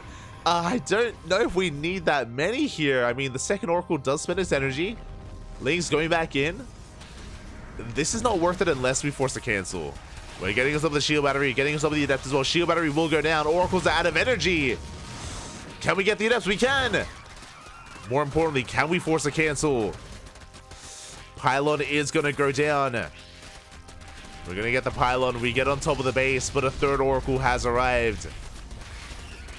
And we should defend. Not before killing the Pylon, though. We're committing. Oh, bold move. We commit force to cancel. It's too much. Oh, my God. We barely forced the cancel. And now that was worth it. That was fully worth it. We invested heavily here into this Ling aggression. But what do we get? We got like 3 or 4 Adept. Yeah, we got 4 Adept kills. We got a probe. We got a shield battery, 2 pylons, and a cancel on the third base. Now we need to calm down. Now we drone. Now Young Yakov is calming things down. He's droning up, getting a lair, taking his gases. But that was totally worth it. What has this done? This has kept Gung-Fu Panda pinned back at home. It has wasted Oracle energy as well, forced to defend, forced to activate against the Lings. Adepts have fallen left and right, and this means that the worker count, the mineral lines of Young Yakov are safe and sound. For the most part. Oh, that is 4 Oracles. Never mind. We've built up towards 4 Oracles. That is a bold move out of Gung-Fu Panda. Does dive in. He can one-shot drones. 3 already. 4. 4 drones go down. So I have 2 more Oracles towards the left-hand side. Now, Gung-Fu Panda has potential, and he needs to get damage done with this. So far, so good. We're hoping for more, though. We are hoping for more. Lings, they threaten the bases. They don't get much done. Pulling back.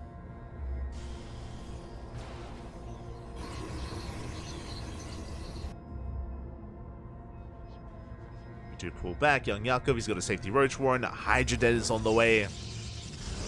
Likewise, Gung-Fu Panda trying to stabilize himself on his 3-base setup. Blink halfway done, +1. Robo. You can see the build order of Gung-Fu Panda has been disrupted. Like, because of the extra warp-ins, because of the 4th Oracle, because of the late 3rd base, this has impacted the build of Gung Fu Panda quite negatively. And now things are not lined up. The production for the Protoss is looking a little bit wonky.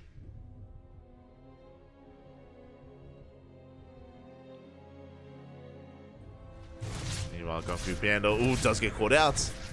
Leading out an Oracle. Young Yakov cutting workers at 3 base saturation. That is 65 drones. We do have a 4th for Larva, and I'm curious if we drone up or if we just focus on Ling Hydra. Because right now, we're just making nothing but Ling Hydra.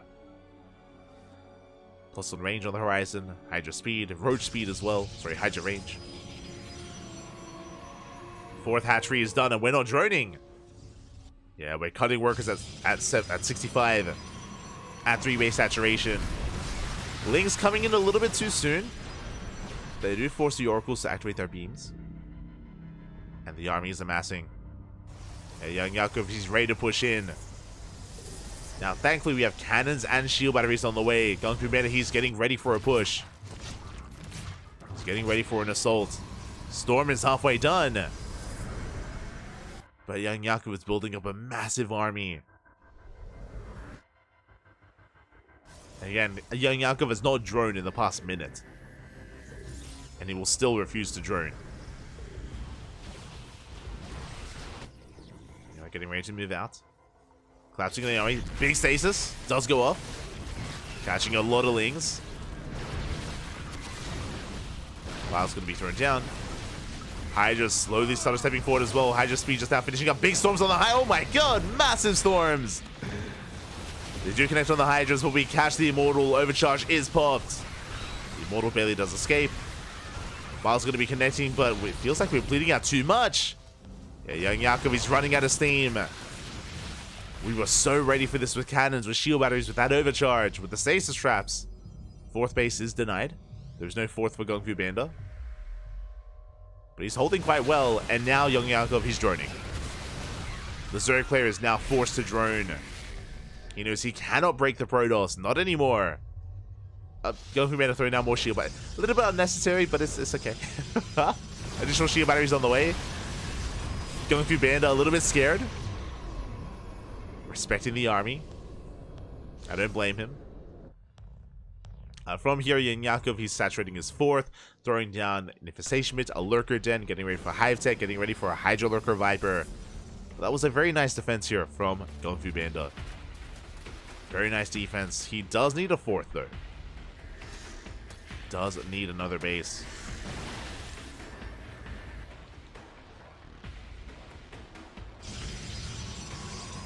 Okay, 4th is on the way.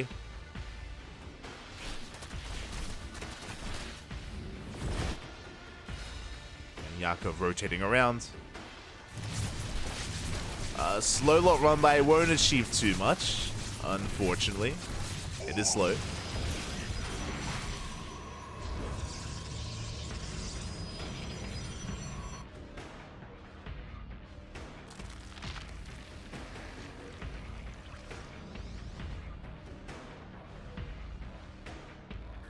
It's going to be slow here as we have additional zealots on the way across the map as well. Fleet Beacon, we're getting ready for a Sky Toss. Okay. Interesting. I'm a little bit torn about this decision. As the Prism takes a lot of damage. Will escape. What I'm torn by here is that it does feel a little bit delayed.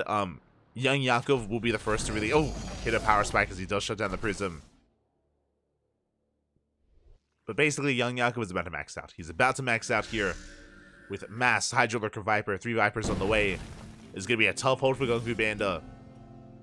He needs to weather the storm until he can get into those carriers. He's relying on double robot production. Gung Fu Panda is banking resources. Okay, there we go. We have 3 cannons on the way. Mothership plus 3.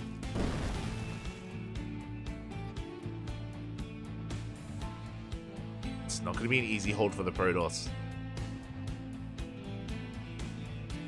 And Yakov waiting for his range upgrade. Soon to kick in. Going for some drop lord harass at the same time. This fourth looking quite fortified here, so we have to kind of pick and choose. Do we hit the fourth? Do we hit the third? Do we go for the natural? How do we engage? How do we push in? Yeah, Zealots are shut down.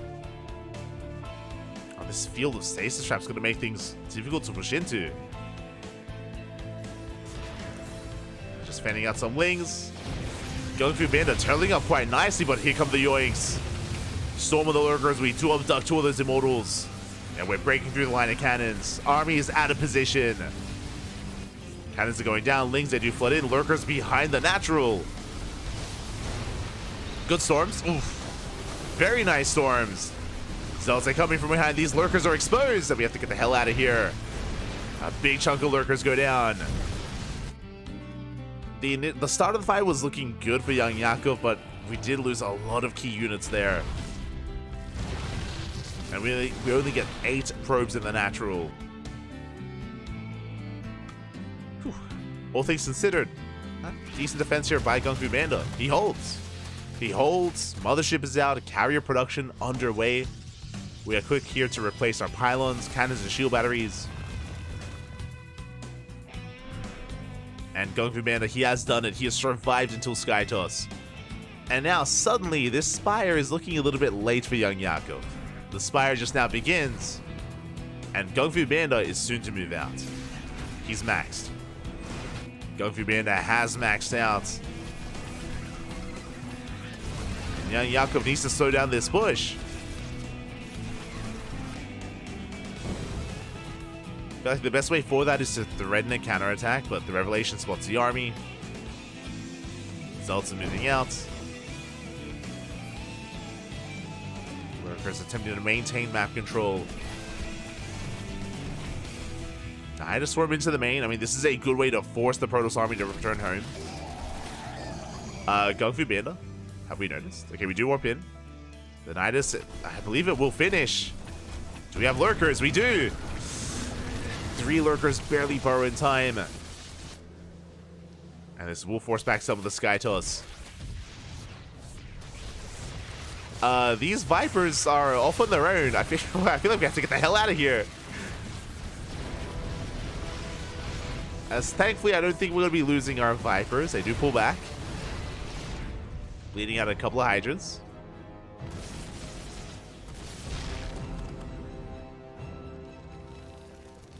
Lurkers, really what's important about what just happened, the Lurkers, they didn't get too much damage. They got 6 probes, but they bought time.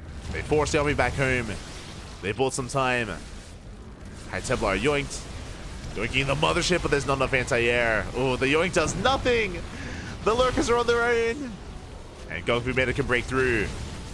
And not enough anti-air. This time we have enough Hydras.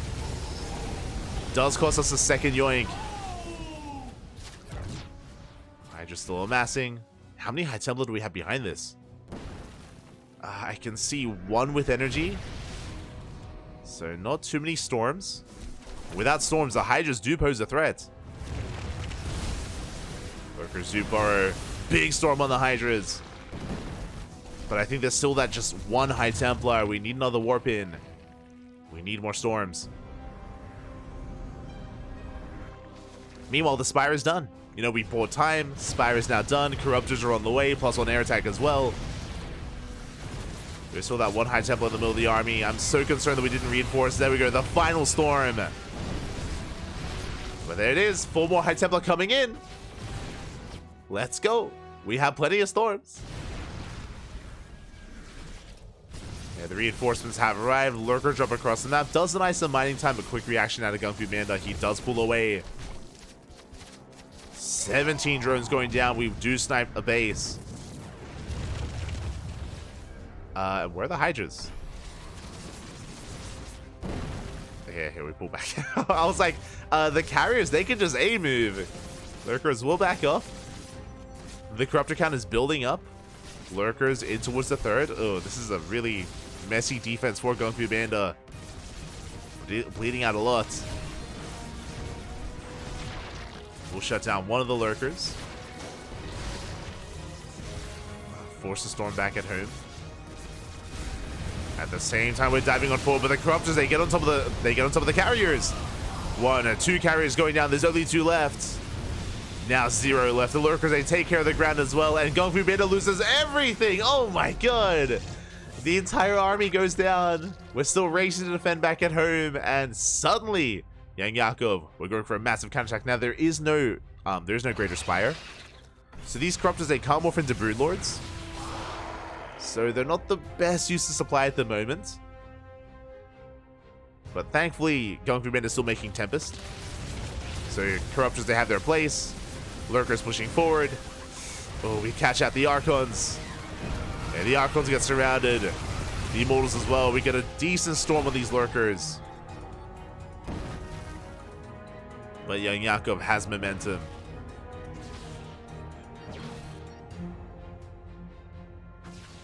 Does have momentum inside. Corruptors are looking for a base. They're looking for a Nexus. Might find one. Oh, they find a Tempest instead. Good pickup. 1 Tempest goes down.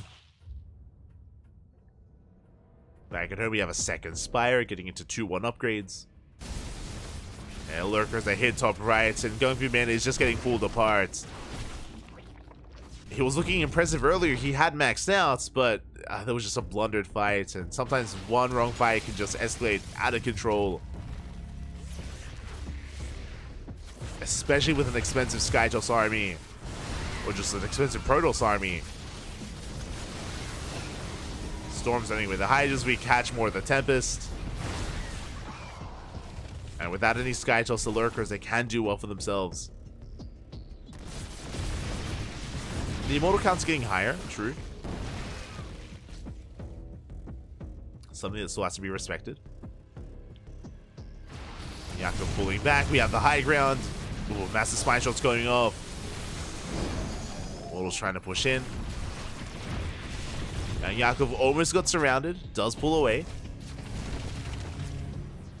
The army supplies are still quite similar to each other. Like, Kung Fu Panda can still try and take a fight. But not with all this stack defense. Greater Spires on the way. And that's it on the coffin. Catch an Immortal, and we are not ready for Broodlords. What's the answer to Broodlords? I mean, usually Skytoss, right? Carriers and Tempest would be amazing, but we lost all of it. Which means all it takes is a handful of Broodlords, and we can just bully Kung Fu Panda back home. For now, the Lunkers. For now, we're just focusing on Lurker production. Mortal's not able to break through.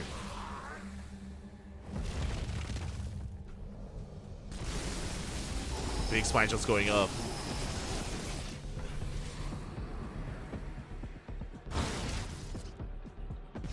Young Yakov is maxed out, so the Greater Spire is done, which means the next fight, after it, we can morph in Broodlords. We have the option.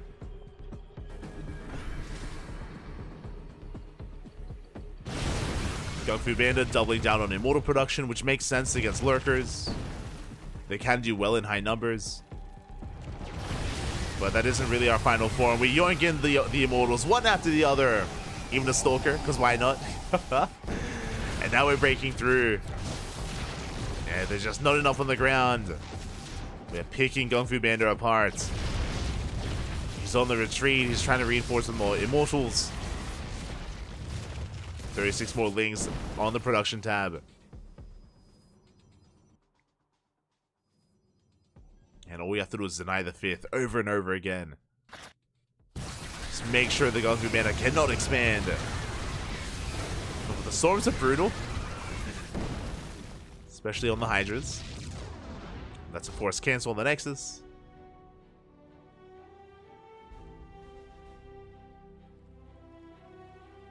Yeah, I'm waiting for the Broodlords. Show us the Broods. Yeah, there we go. Let's go. 10 Broodlords on the way. That's the money show we were waiting for, Pappy. We were waiting for the Broodlords. They're in production. What shoots up? We have 2 Stalkers and we have Storm.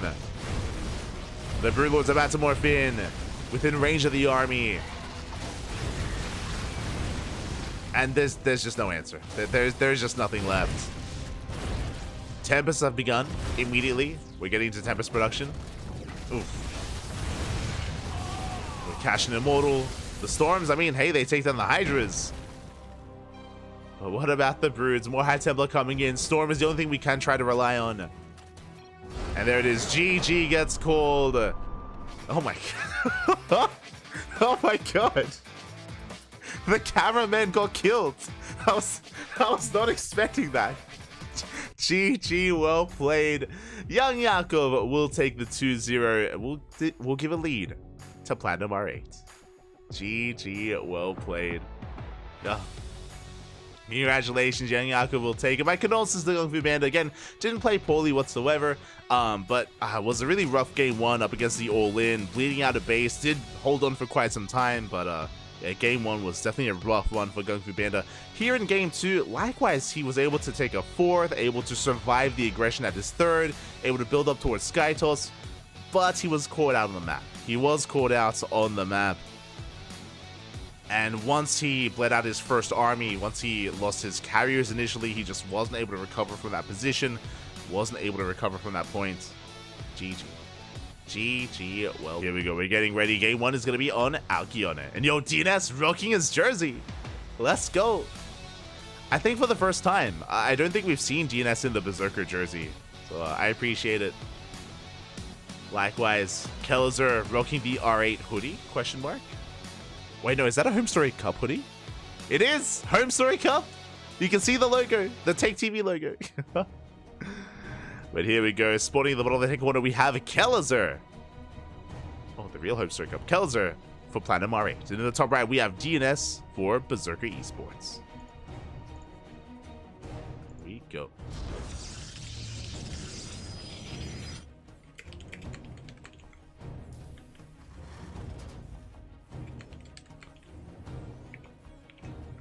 I need to PHR8.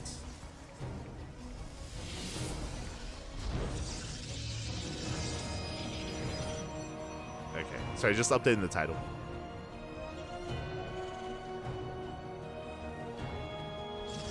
I think that works.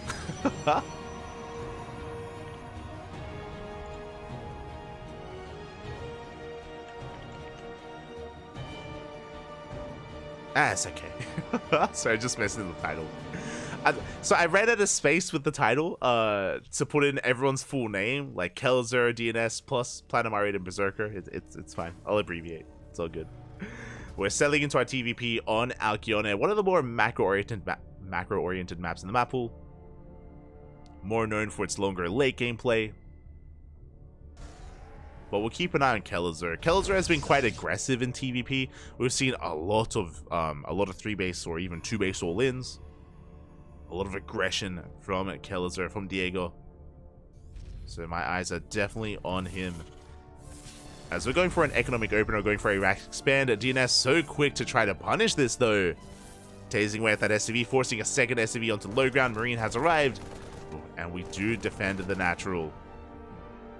Probe will make it out. We'll race back home. And we're calming down.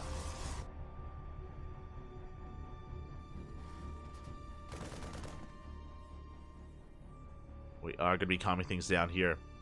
Again, it was a single gas opener out of Kelzer, so his factory was a little bit delayed. Or a little bit later.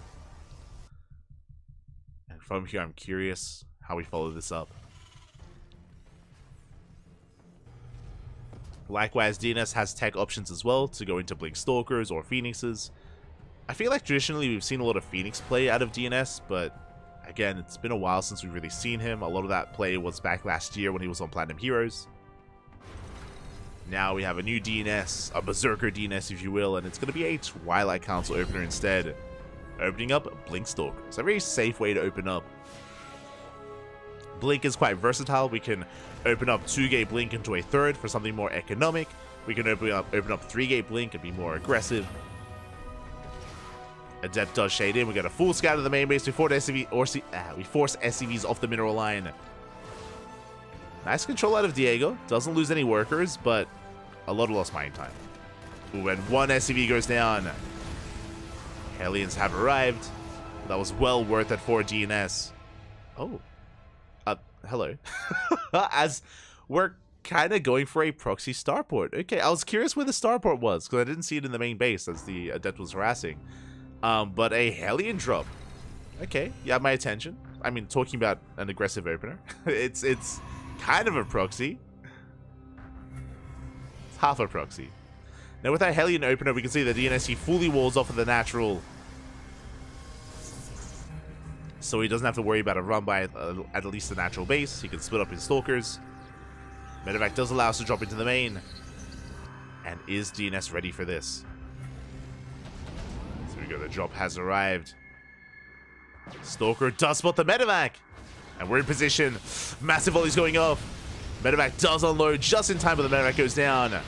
Now 4 Hellions do one-shot probes. I mean 3 Hellions one-shot probes. 4 probes going down. They're lighting up. Oh my god, they are lighting up. 8 workers fall, and we're going to get even more in the natural. Ay, ay, ay. 11 probe kills. Can we get one more volley? We can! 14! Oh my god. 14 workers, almost an entire mineral line. Ay, ay, ay. That is well worth 4 Hellions and a Medevac. A very strong start here for Kelzer, especially considering the DNS, he was ready for it. He was in position. He had a full wall off at the natural. He scouted the Medevac. He focused down the Medevac as well, but I wasn't able to keep up with the Hellions. Ay, ay, ay. Back at home, all we have to do is defend. Tank siege is up. Bunker is done. The natural is solid. Yeah, there's no breaking the natural base. At the same time, Liberator into the main. That proxy starports, making use of itself. Not just with the Medevac, but also with the Lib. And DNS doesn't have the production to counterattack. Remember, it was 2-gate blink. 2-gate blink into a third. We do at least catch the starport. We get some damage done. But outside of this, again, DNS is expanding. Getting to a third base. Kelzer's under no real threats. I mean, we could try to blink in, but there's a tank lying in wait in the main. Oh, DNS, no! Gets baited in. Massive tank shots to the face. Tank shots to the face. And Diego, he punishes this. 2 Stalkers go down. Should only be 2. But that was a rough blink for DNS. Not what he was hoping for.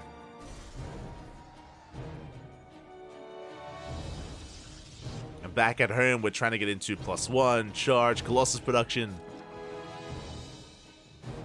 We are macroing up, but Diego has a pretty big window. Basically, we're waiting for these upgrades. You can see Stim and Combat Shields are on the way. We have 3 tanks built up.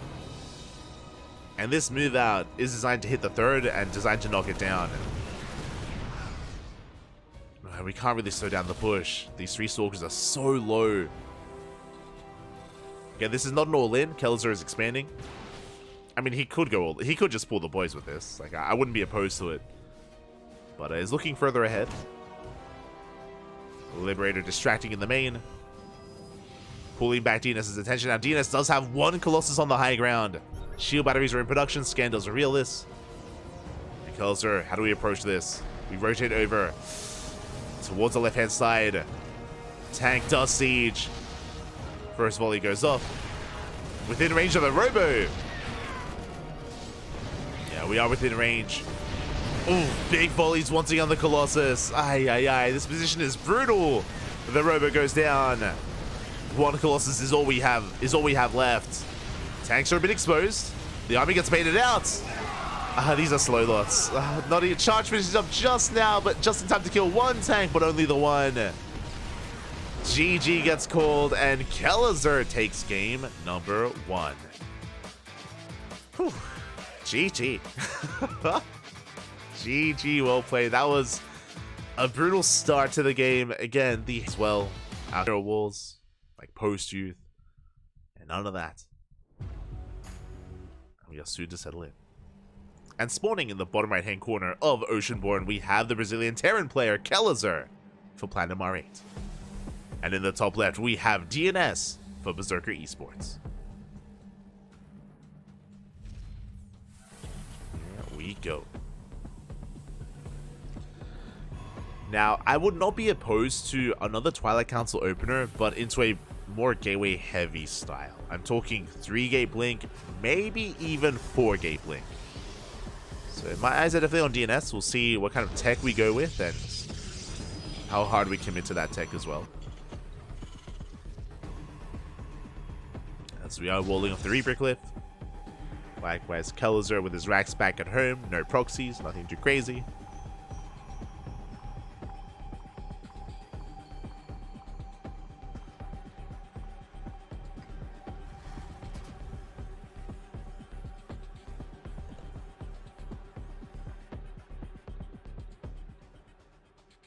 And you can see DNS immediately scouting. He does check the third base location. He's looking for proxies just in case.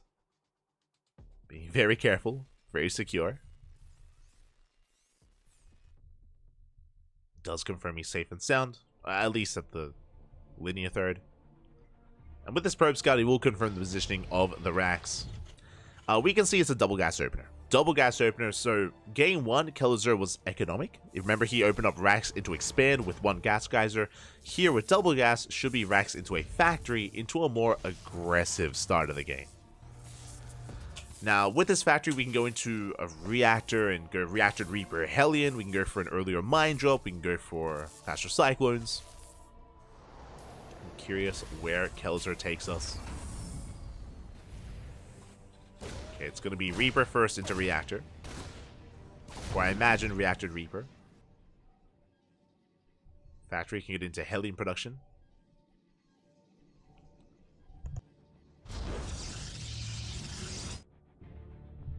There we go. We have the command center on the way, on location, so Kelzer is not going for a one base all-in.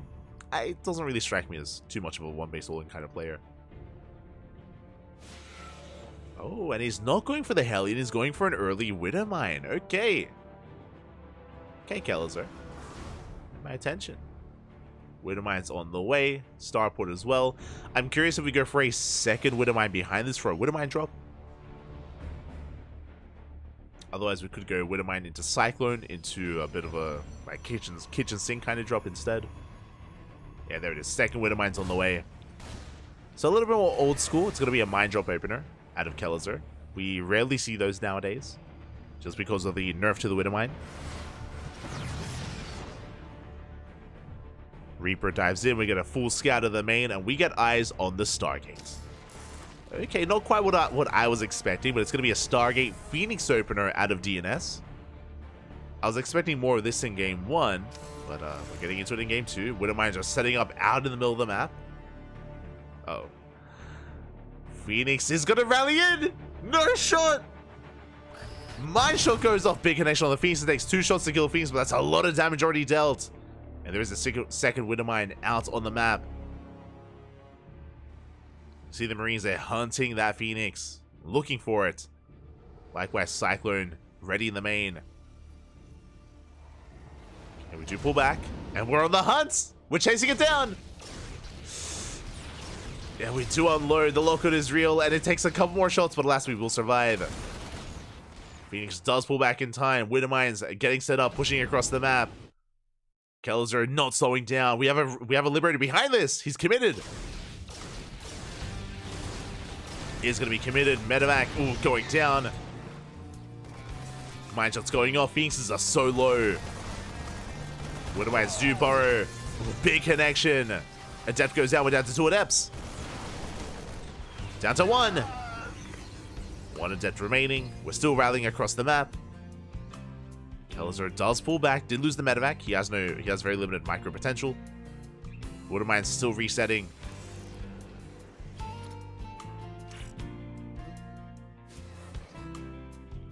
Kelzer consolidating his army. Second Widow Mine is now ready, looking like we're trying to bait it out with the Adept. Oh, we're unable to.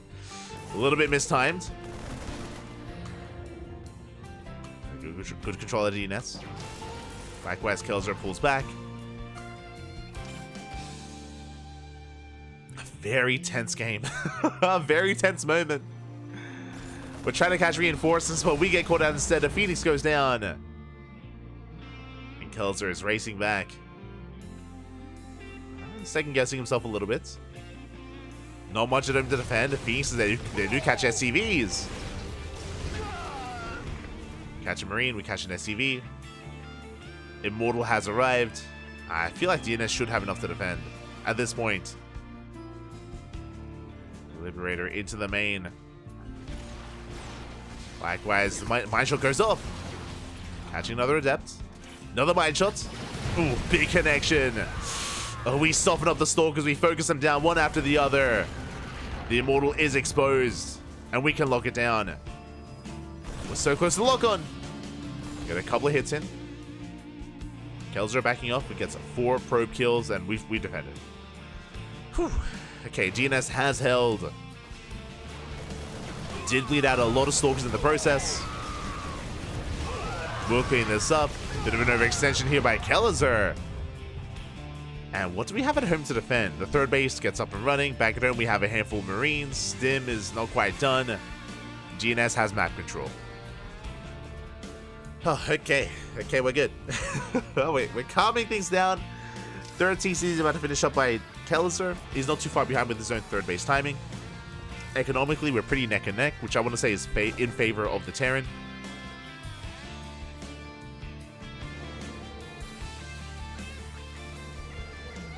It's looking a little bit better here for Diego. Phoenix speaking of an SCV.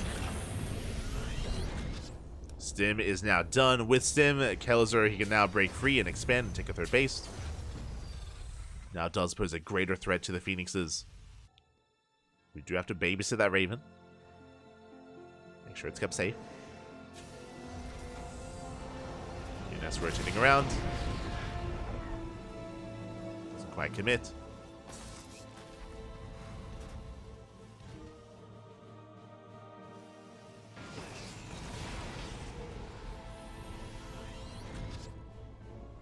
So do see DNS shocking between the bases, catching another SCV.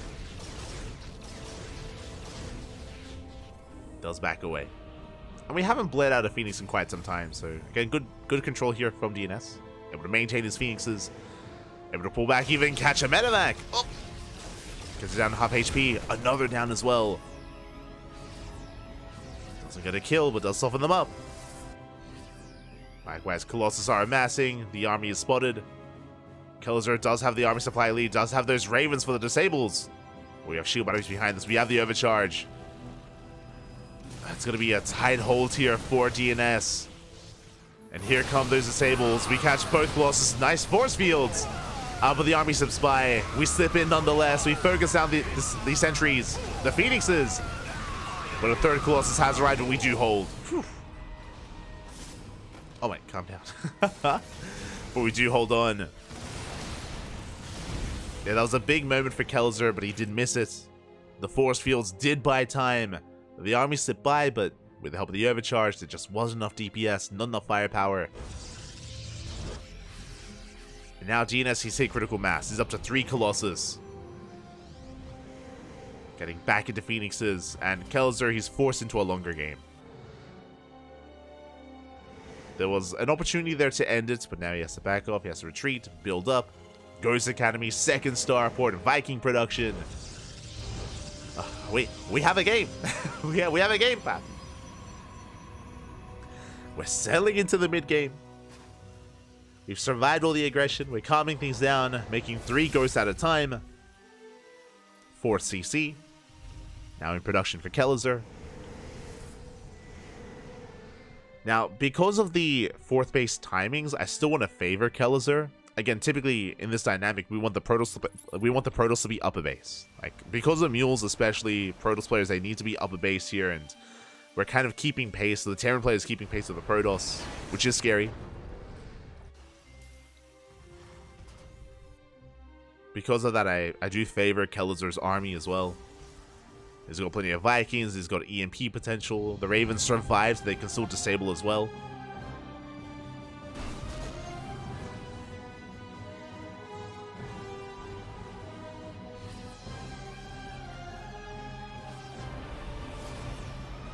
Kelzer is still looking quite impressive here.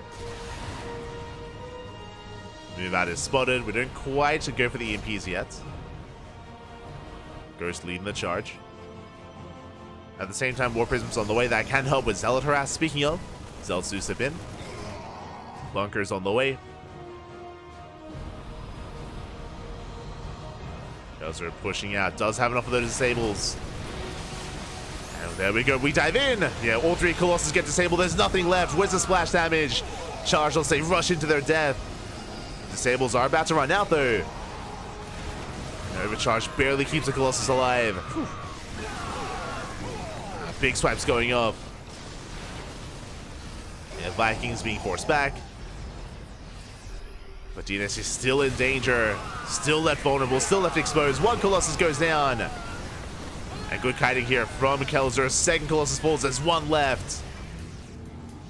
Purification Nova does force back the army. But again, just the 1 Colossus. And Vikings, they come in to reinforce. There's no overcharge. Not anymore. We land the EMP. And as long as we can kite well, we can break through this Gateway army. Purification Nova is about to reset. Never goes off. Oh, we do barely stim away. Yeah, we avoid the shots, and Kelzer, he's stimming on forward, breaking through the main army. Another Nova won't connect either. And there's just nothing left. Zealots are coming in to reinforce from behind, and I mean, they can help hold on. We can survive. We've lost so much. We've lost far too much at this point. And we only have 1 Robo producing. Forced to pick up, forced to get the hell out of here. Zealot run back across the map. But again, if we had a 2nd Robo, we can, of course, get into our Colossus and Disruptors a little bit faster. Just 1 at a time. 3-3 on the way for the Terran. We retain our Ghosts. Now, at least we keep the 4. Like, the economy has been left untouched for DNS, so there is at least that going for him. For DNS has the economy to rebuild, but does have to rebuild from scratch. Now, for the next push, I believe we should have 2 Colossus. It's gonna be close. Yeah, the 2nd Colossus, it's still halfway done. We need more time. EMP does connect with the Stalkers. We shut down some of the Vikings. Tim is threatened. Zealots into the main base. Damage is being done. SCVs are going down. Mine just, ooh, big connections on those Zealots. They'll take a massive hit to the face. Big warp into the main. Liberators have arrived. And there's no good answer to these libs. Not at the moment. And we're chasing back that Prism. Zealots are wreaking havoc. Able to catch 5 workers in the main. Prism goes down. +3 almost done. And we have gotten up to that 2nd Colossus, 3rd Colossus in production. But again, against all these Liberators, we need a heavier Stalker count. We need control of the low ground. But we don't really have that. Not with 2 Colossus. Would you catch the double jump? Oh my god! Good start. A very nice start here for DNS. 2 full Medivacs go down. Suddenly, Kelzer's supply isn't looking as impressive. But DNS is out of position. The 4th base is under fire. We're going to be recalling within range of the libs. Uh-oh. That I'm not so sure about. Recall does come in. Colossus going down. The army forced the kite back. And that's not the recall we were hoping for. We're going to lose everything. And the Vikings do land. They shut down the Colossus. Liberators catching reinforcements. Just a really awkward recall. And with that, it looks like Kelzer has broken the 4th base. GG gets called, and Kelzer takes the 2-0 and does win it for Platinum R8. Why are we doing the Macarena? I don't understand. Beautiful, beautiful. Oh, the dance moves, Papi. GG, well played. And here proved himself against his opponent. And here we go, spawning in the top right-hand corner of Ghost River, we have a Goblin for Platinum R8. And in the top left, we have Battle B for Berserker Esports. As we settle into this.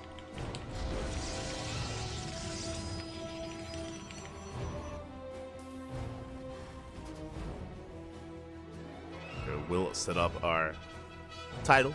Beautiful. And we're going to be calming down and settling into Goblin versus Battle B. Again, Goblin does have a very different approach to the game. He's known for his Phoenix play. You know, he is Roddy's firstborn. True. that is canon. At least that we know of, is Roddy's firstborn, and likewise has gotten a lot of influence from back in the day when he was on Team Roddy for quite some time. Has since kind of, you know, spread his wings and been able to join other teams, get more support. But that influence from the early days has and will always be there. So we'll keep an eye on that Stargate play.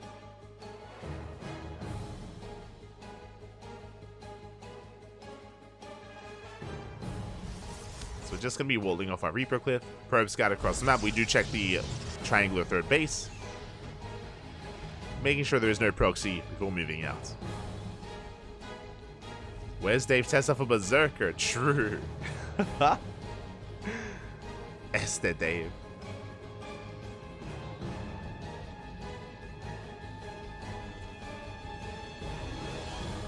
I feel like he should be casting some of these WTL matches for his team, right? I know that Platinum Heroes, like they have Mousy every now and then casting Platinum Heroes matches. Would make sense, as Battle B is going to be opening up economically, going for a Rax Expand, delayed second gas, delayed factory for a faster CC on the high ground, not on the low ground. So a bit of a safer economic opener. Which you do have to go for on this map, just because of the short rush distance. If we opened up Zealot first, it would delay the expansion, or it would cause a bit of chaos early on.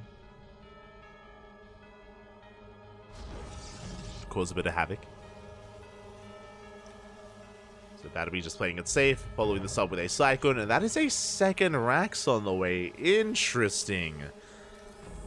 Battle B going for a very aggressive build, which again, it makes sense on this map. You know, Ghost Shiver, short rush distance by ground, very small map, very congested map as well. And we're opening up Stargate. Oh, bold move by Goblin. Okay, so with this second Rax in production, I imagine we're going to be seeing a third Rax before Starport. If that is the case, then this is going to be a hyper-aggressive build that leads into a stim timing that hits like a truck. We can also pull the boys with this and go all in. Adept does shade in! Yeah, big scout from Goblin, does get into the main base, does get eyes on the second Rax, doesn't confirm the third Rax yet, but already gets a piece of the puzzle. As we pick off a couple of Marines, trading as efficiently as possible, tank production has begun. Now what I'm concerned about is that Stargate Phoenix production is not ideal, and there it is, you can see the production tab, third Rax is on the way, so very aggressive build here at a Battle B. There's that third Rax before the Starport. Phoenixes, they can struggle against early pushes like this just because they pick up one unit at a time. Phoenixes can be good when picking up high-tech units like tanks or picking off medevacs, but if we're up against that mass bio army, against mass marine, Phoenixes, they do very little. They do very little here. So I'm liking the build of choice by Battle B. We'll see how Goblin responds. We need Immortals. With this row opener, we're going to need, I imagine, Observer first to scout into an Immortal would be ideal. Just so we have some units to defend, just so we have an army.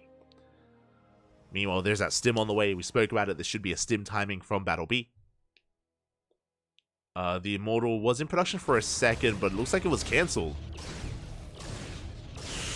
Ooh, okay, this is risky. You can see the production tab. So an Immortal was started, we canceled the Immortal, we started the Observer, and we started a Bay. So instead of going for a safety Immortal opener, we're going for a faster Bay into Colossus. Phoenixes do confirm the build, they do get eyes on the third Rax. So it is risky to rush into the Colossus like this. But I believe we should have one Colossus to defend. I'm not so sure we'll have enough time to make the Immortal. Okay, there we go. Immortal's on the way. Okay, Immortal first. Immortal first, the Observer will spot the move out. Now, what I'm curious about is whether we pull the boys. I'm curious if this is an all-in or just some aggression and some pressure and then we expand behind it. As we're up to 3 tanks, 4 tanks on the way, we do on siege. And I believe we're pushing. Yeah, and here we go, we pull some of the boys, not all of them. Some of the boys are being pulled. Phoenixes do catch reinforcements. A couple of Marines are going to be going down. SCVs as well. Good pickups with those Phoenixes, but here comes the main army. And we can force field the ramp. And it's so narrow. Massive force field. We cut the way in half. Marines are going down. We do delay the push. A very good start for Goblin. And that's why it's so risky going up this ramp. And the Feast is also able to pick off Marines. Oof. And now we transition. Starport's on the way. eBay's on the way. Battle B, he's backing off. He is forced to back off.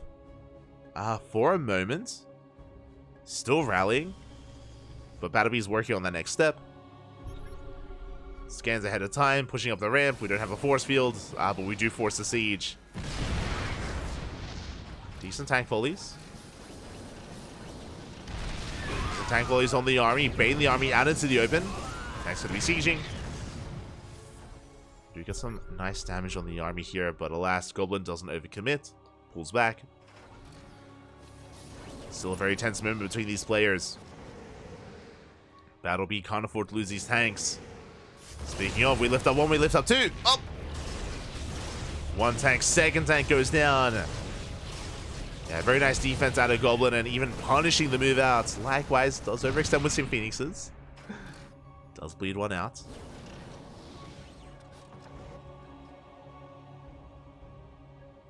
But in the aftermath of this aggression, I have to give the edge to Goblin. He didn't take any economic losses. He didn't lose his Immortal or Colossus. He's getting his third base. He punishes the tanks. And Battle B just now begins his third TC.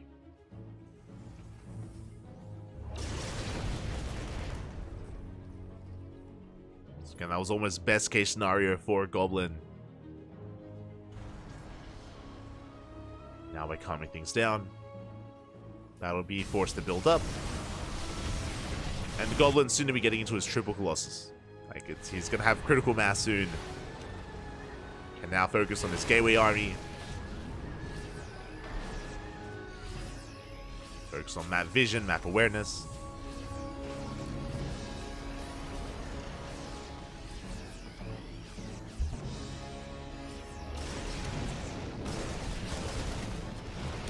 Peace is once again dipping in. Catching an SCV.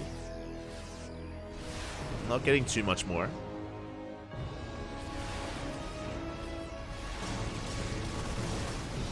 Ooh, so we do have to be careful. The Feast is getting very low. But they still survive. Yeah, now Battle B just establishing his third.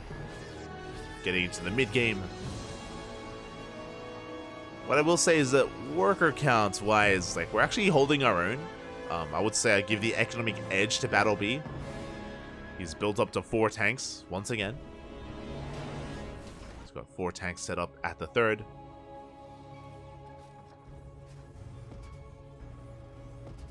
He's got a full scout of the main. Confirm the ghost timing. And they catch Marines. Another tank as well. I said it before. He is a Roddy boy. He was born and raised in the air as a Phoenix. And with these pieces catching an insane amount of damage there, was that 4 or 5 Marines, a tank, dragging back the army. Very impressive damage. And throughout all this, Goblin building up to a 4th Colossus? Oh my god. That I was not quite expecting. That is so much firepower here. 4 Colossus, mass charge. We're going for the tanks. The tanks are exposed. Ooh, we don't quite commit. Scan reveals the army. Battle be getting ready for it.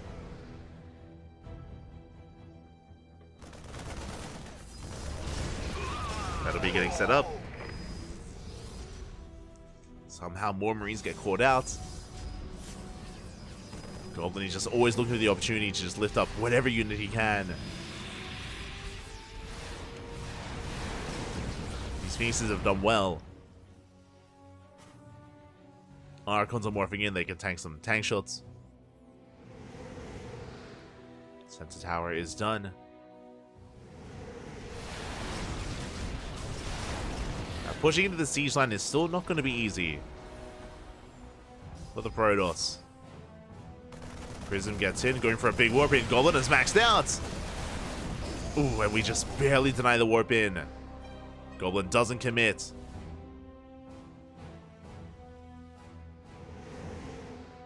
Both players maxing out. Goblin has map control.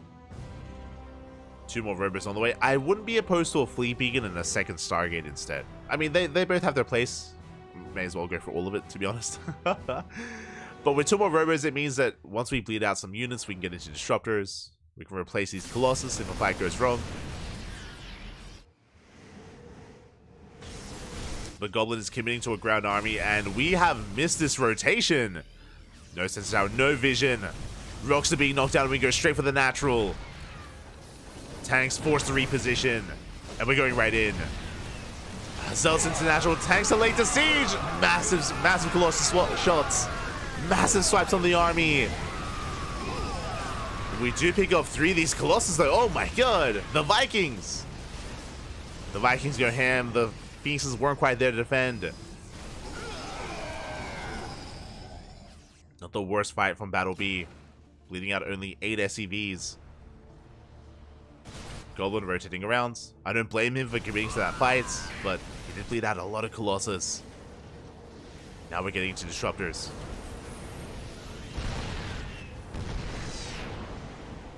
Goblin rotating around. Massive warp in into the natural.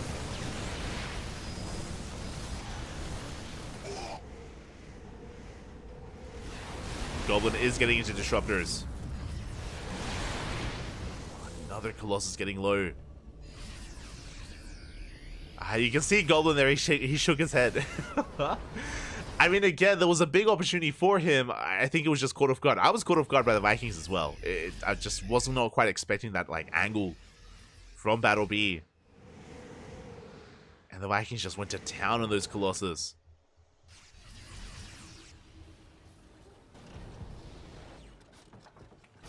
Now Goblin. He's kind of lost his edge. Battle B settling into 4 bases. +1 air attack is on the way. 2-2 as well. Plenty of ghosts. Scanner reveals the disruptors. And we should soon be beginning Liberator production. Once the 4th base gets up and running, we can head in that direction.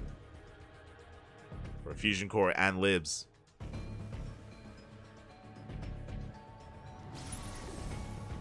Until then, it's on Battle B to keep up with the rotations of Goblin. Still no Stargate, still no Fleet Beacon. There it goes up.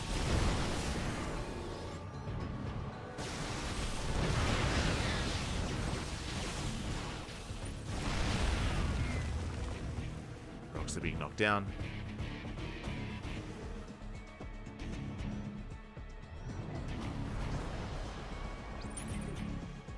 Still not quite committing. No reaction! Ooh, massive connections. Cheeky move out of Goblin. But Battle B was not quite paying attention. Was focused elsewhere. We got some decent Novas once again on the Marauders.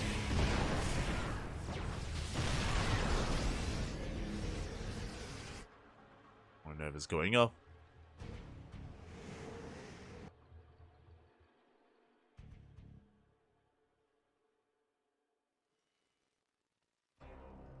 Goblin slipping back into the natural.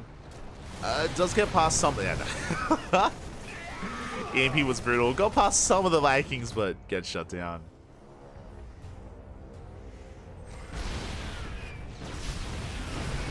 Battle B has been a wall against that prism. Javier Nova's going off. Oh, but those tank positions are just so brutal. Yeah, the Phoenixes are being cleaned up. The Colossus goes down as well. Goblin just unable to break this entrenched position of Battle B. And Goblin has been bleeding out a lot, attempting to do so. Like, Battle B has been able to fight on his terms, and you can see the frustrations there of Goblin. Taking a lot of tank shots to the face. Disruptors are caught out as well. No! We catch it. No, just 1, 2, 3, 4 disruptors. Massive pigos. 4 disruptors go down. We do land a connection. That was a massive fight in favor of Battle B. Ay, ay, ay. Now we have Sky Toss. Now we have 3 Stargates on the way. Soon to be a Fleet Beacon, but this feels late. This does feel a little bit too late. Battle B pushing out. Struggling against some of these Zealots. They do get damage done. A solid kiting here from Battle B.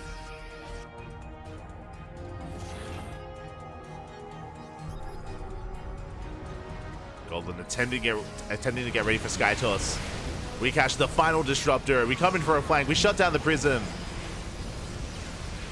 3 more disruptors coming in to reinforce. Nova's grazing the army. Catching more zealots. Tanks are moving out. Goblin mass expanding. And it looks like we have caught the tanks. The tanks are so low. Battlebee does not back off. Trying to push forward. Forced back once again by the zealot reinforcements. That's a lot of zealots. Goblin, can we catch out this army? We get 1, we get 2. 2 tanks go down. Ghost as well. A big overextension by Battlebee. Goblin is fighting back. This is still very close between these players. There have been good moments. But Battlebee gets caught out. The base will fall. The final tank as well. Goblin can still take this. Good target firing. No more zealots left. Goblin has to retreat. Cannot fight this head on, not without zealots. As we catch both disruptors. Solid control there from Battlebee, catching both of them. Pulls back, still 3 disruptors being made at a time. We have 4 Stargates, but I believe we haven't made the fleet beacons, so there's no Sky Toss. And Goblin doesn't have the money for it.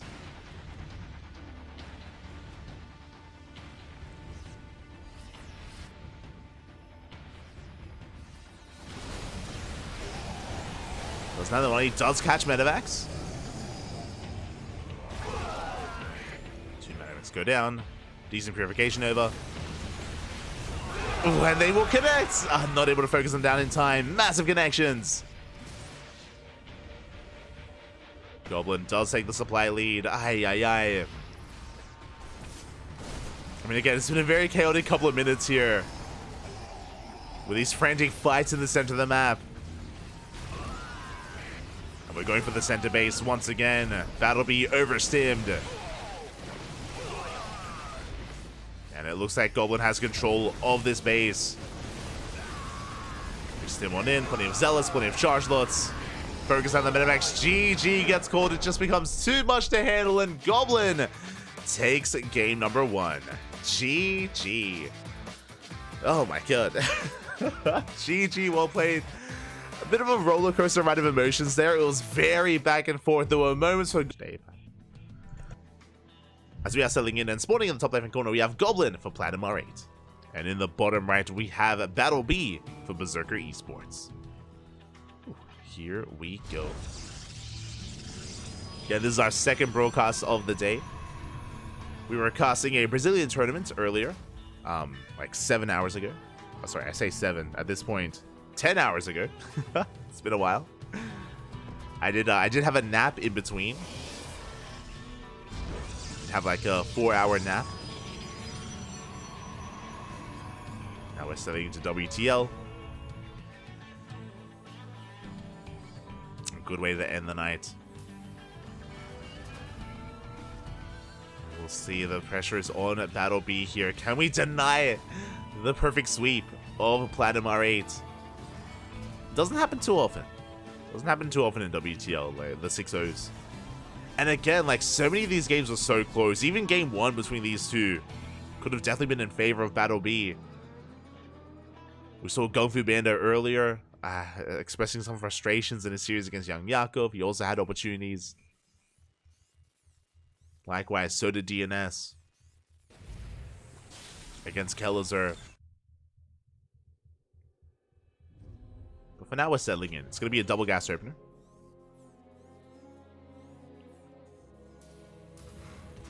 Be a double gas opener out of Battlebee, going for a faster factory. I see all the Berserker boys in the chat. Kalasi, ¿qué tal? ¿Cómo estás? Bienvenidos. I saw you streaming last night as well. Sure, Kalasi. I saw you were learning, papi. Let's go. As Battlebee does go for the reactor first, into Reactor Reaper. We do have a Reaper opener. I'm leaning along the lines of Reaper Hellion, but we'll see where Battle B takes us.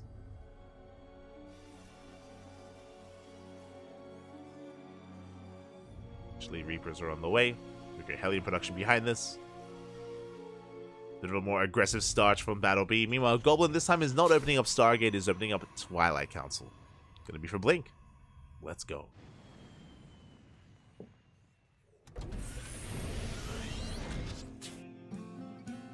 It'll be a Blink-based opener. We'll keep an eye on how many gateways get thrown down. Meanwhile, initially, it's gonna be Battle B with the map control, with additional Reapers and Hellions. The goal here is to try to break into a mineral line. We can see the Goblin is throwing down his wall, setting up his Sim City to defend, to survive. The wall has begun. Battle B gets eyes on this. Pokes in. Does confirm.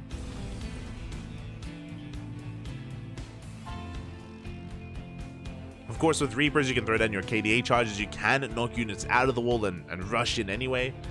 It's a risky maneuver. It will cost you a couple of units in the process. But Battle B could go for the dive. Speaking of, KDH is thrown down. We do pull back in time. Goblin does hold. And sure, Battle B has map control, but he hasn't been able to get much damage done with it yet. So far, the defenses are holding. We can threaten the pylon. And not much else. Reaper goes down. Goblin does defend. We do have 2 more gateways on the way. I believe that is a 3-gate setup, 3-gate blink. If I'm not mistaken. With these additional gateways, Goblin is looking for map control, looking to be a little bit more assertive.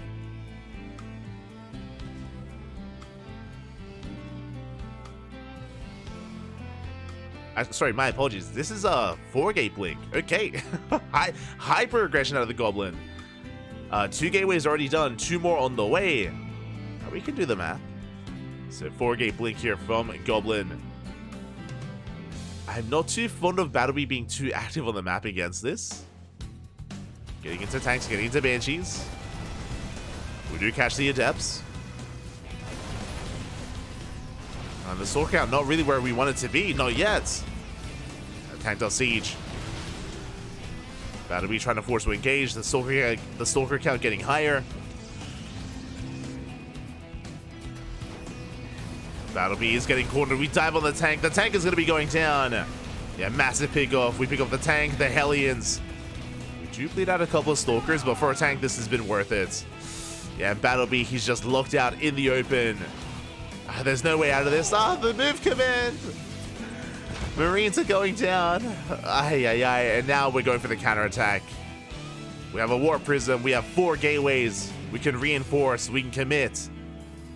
And Battle B, no bunkers are ready for this. He lost a tank. He's down to 1. The Banshees can help. But Observer's on the way. Observer is on the way. Battle B in a lot of trouble. Give us a couple of seconds. The bunker will finish. The bunker barely is denied. Additional stalkers coming in. We force the cancel. And from here we can rotate into the main. Or even commit into the natural base. We're committing. We dive on the tank. The tank goes down. The Banshee as well. There is no cloak. The juggling is solid here from a Goblin. Boys are being pulled. And then we're getting out of hand. We're getting out of control. We rotate around. We avoid the tank on the high ground.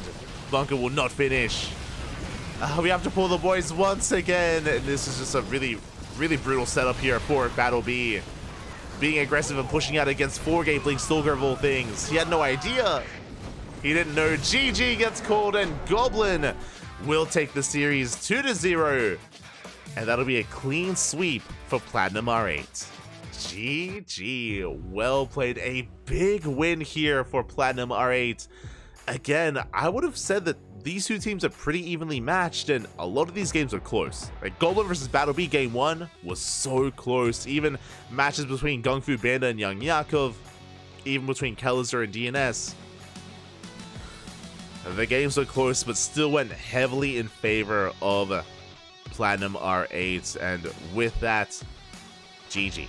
GG, well played. My condolences to Berserker Esports. Again, they have a solid lineup, and we have seen them bring down some even greater teams, but not this time, not tonight. GG. GG, well played. Again, I hope the Berserker boys aren't too discouraged. Again, they've looked solid against other teams, against other players, so I expect to see more of them in the coming weeks. We're still halfway through. Fun fact, this is round 6, and there are 11 rounds. We're just over the halfway mark. There are 11 rounds in World Team League in the round robin stage. And this is a big win for Platinum Heroes. Hold on. World Team League. I'm having a look at the standings. Trying to have a look at the standings here. Okay, so we have... Oh, this is last year. I was like, what are these teams? I didn't understand.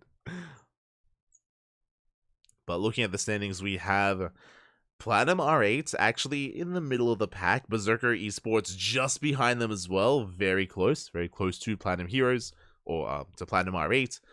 And yeah, the middle of the pack is still very much so up in the air. It looks like we have a couple of confirmed teams, like Team Vitality. They're already at the very top of the standings, and they are confirmed to make it through. But a lot of these other rankings here are still up in the air. And again, still 5 more weeks of World Team League. Now, I should emphasize that we don't have WTL this week. We don't have World Team League this weekend. The reason for that, oh, that's from earlier this morning. that scoreline is from the Brazilian tournament we casted earlier. But we don't have WTL this weekend. Why not? Home Story Cup. Home Story Cup is Friday, Saturday, and Sunday. It is going to be a 3-day event over in the land of Europe, over in the land of Europa. So make sure you tune in. It's going to be an amazing time.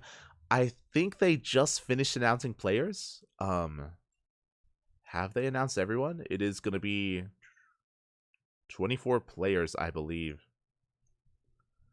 Yeah, it's going to be 24 players, and I think they have finished announcing...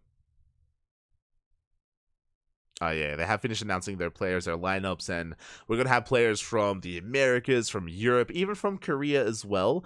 Not too many Koreans. I think it's only Gumiho and Ryung, so only some Korean Terran players. We're going to be lacking some of the other heavy hitters, though. Interesting. I want to quickly go over this, actually. I haven't been able to go over the... to go over too much of the brackets yet. Here we go.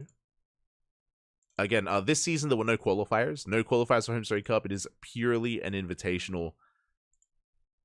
Bam. Okay, there we go. So these are invited players. We have 4 Jumi. We have a lot of Protoss.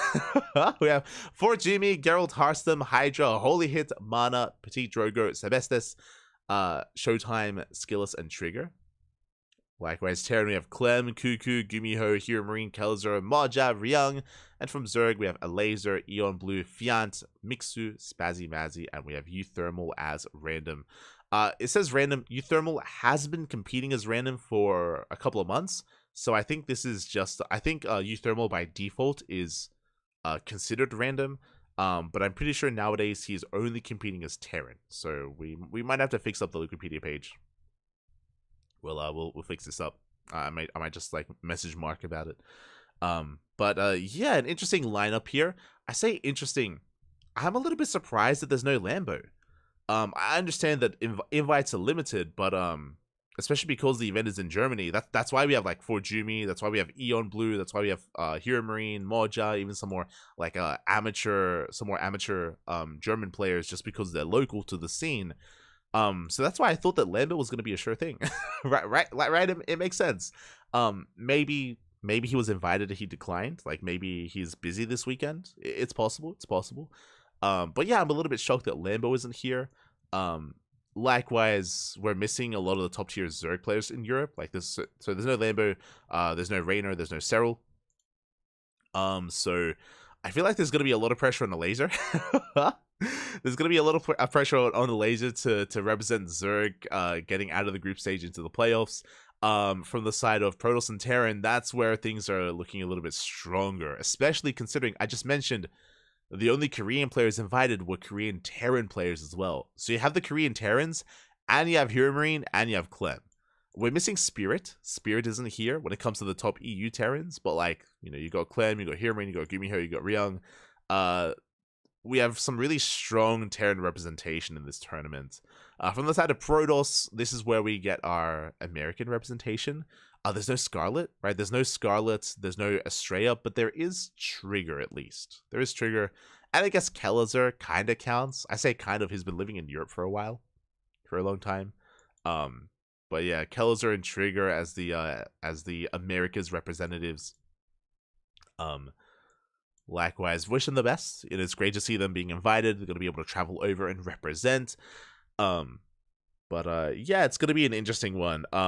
I anticipate a lot of TVTs, not gonna lie. I anticipate there's gonna be more than one TVT here in this playoff bracket, which is gonna be interesting. I mean, I always love TVTs with Ryung and Gumiho involved. I always do love it. So actually, that's an interesting one. If we're gonna be heavily if the playoff bracket is heavily reliant on TVTs, Gumiho and Ryung are actually really interesting players here, because I would say that Gumiho and Ryung have some of the best TVT in Korea. Like, I would say better than Kure and Beyond. Like, specifically for the TVT matchup. Like, these are some TVT snipers. So that is interesting. Yeah, Clem and here, their TVT is going to be put to the test. Obviously, respect to Showtime. Like, Showtime, of course, is coming as the strongest Protoss player in the group in the event itself. Trigger likewise has been looking good. Skill, I can't overlook. I overlooked Skillus, Nikita, Bappy. True, Skillus has also been popping off. For those that were watching Stars War 11, Skillus looked like a beast in Stars War 11, and I don't want to say he underperformed at DreamHack Dallas, but I think a lot of people expected a little bit more from him, especially after Stars War. So my eyes are definitely going to be on Skillus here. I've become more and more of a Skills fan over the past couple of years, so I'm definitely looking forward to see how Nikita does in this bracket. Likewise, Trigger, if you saw recently his tweet regarding SC2 Safe House, Trigger was also talking about how he's feeling like he played the best StarCraft in his life over that weekend, and it's merely a week later, so hey, he's also looking in form. Also looking to be in form. So yeah, I'm definitely keeping my eyes on mainly Skills and Trigger. Like, my expectations are already set for Showtime. Like, I already expect like good things from Showtime, but I expect like maybe greater things from Trigger and Skillus, just compared to how they usually perform. So that's why like I'm mainly gonna be paying attention to them and to see how well they play, how well they perform, to see if they like exceed expectations basically. So yeah, that's gonna be exciting. The captain is there, of course, Harston. So yeah, gonna be interesting. Gonna be an interesting tournament. Gonna be a lot of fun over the weekend. See in the chat, Lambo's on vacation this weekend. Oh, okay. What event is this? Home Story Cup. This weekend. Oh, hello, KJ. Hello. I see one player from us. Let's go. Yeah, I thought that something would have been up like that. So thanks for letting us know. So apparently Lambo's on vacation, so that's why he's not there. It's an unfortunate time to schedule a vacation, like a Home Story Cup. You know, it's a tournament in your local country as well, in your own country. So it is a bit of a shame that we won't be seeing Lambo there. But there's going to be some big opportunities for some of these other players as well, definitely. Geralt also has been performing quite well as well. Geralt, of course. I'm a little bit surprised that Spirit wasn't invited, right? There's no Spirits. Christiana has been on fire. There's no Christiana either. But I guess we have limited invites, right? Like we can't invite everyone. We can't get everyone involved. But yeah, it's gonna be a lot of good fun. I'm sure. So look forward to it. It's gonna be this weekend, Friday, Saturday, Sunday. Home Story Cup 25 is gonna be amazing. We won't be a part of that broadcast, but we might go over some of the replays of the group stage, like later on, next week or something, like the week after the event itself. So do look forward to it. Otherwise, we're done for the night. Otherwise, we are wrapping up. We just wrapped up with WTL.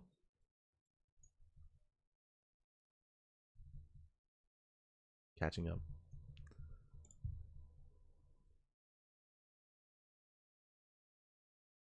I love your direct. Always see you in the morning. While Job's here from Chile. Oh, gracias, papi, gracias. Ojalá que todo te va bien. Hopefully everything goes well for you. Gracias, papi. Gaha. But with that, we're done. With that, we are wrapping up. Hope you all had a great time. Hope you all enjoyed the broadcast. And we're going to be back tomorrow. I believe tomorrow's broadcast is going to be a catch-up stream of... Let me just double check here. Tomorrow is going to be a catch-up stream of DreamHack. So in less than 24 hours, we're going to be live. I believe in 21 hours time, we're going to be live with the DreamHack Dallas Open bracket. For those that are maybe unaware, we were live casting DreamHack Dallas. We were one of the, I think we were the B stream. No, sorry, the C stream. That's it. We were the C stream during DreamHack Dallas, and we were covering the open stage and the knockout bracket. But a lot of the open stage and a lot of the open bracket wasn't actually broadcasted. We could only do so much casting it as a side stream, and there were so many matches happening at once. A lot of those games didn't occur or didn't get broadcasted live, so we do have our hands on the replays. The replay pack is public, and we're going to be catching up with some of those matches from the early rounds just to, you know, see what happened there, just to bear witness to some of those amazing matches that did occur. And that is going to be what we're going to be casting over the next couple of days. Because of Home Story Cup, there's no WTL and there's no Kung Fu Cup. So our schedule is open, and we could take some days off. we could take some days off and just watch Home Story Cup. But because we have some days off, I want to take advantage of that and go over some of DreamHack replays. So that's the plan. That is going to be the plan over the weekend, going over some DreamHack Dallas replays. Otherwise, thanks so much for watching. Thanks so much for the support. We'll see you guys tomorrow, and enjoy Home Story Cup. Until then, hasta luego. Ciao, papi, ciao. Hasta luego, papi, hasta luego.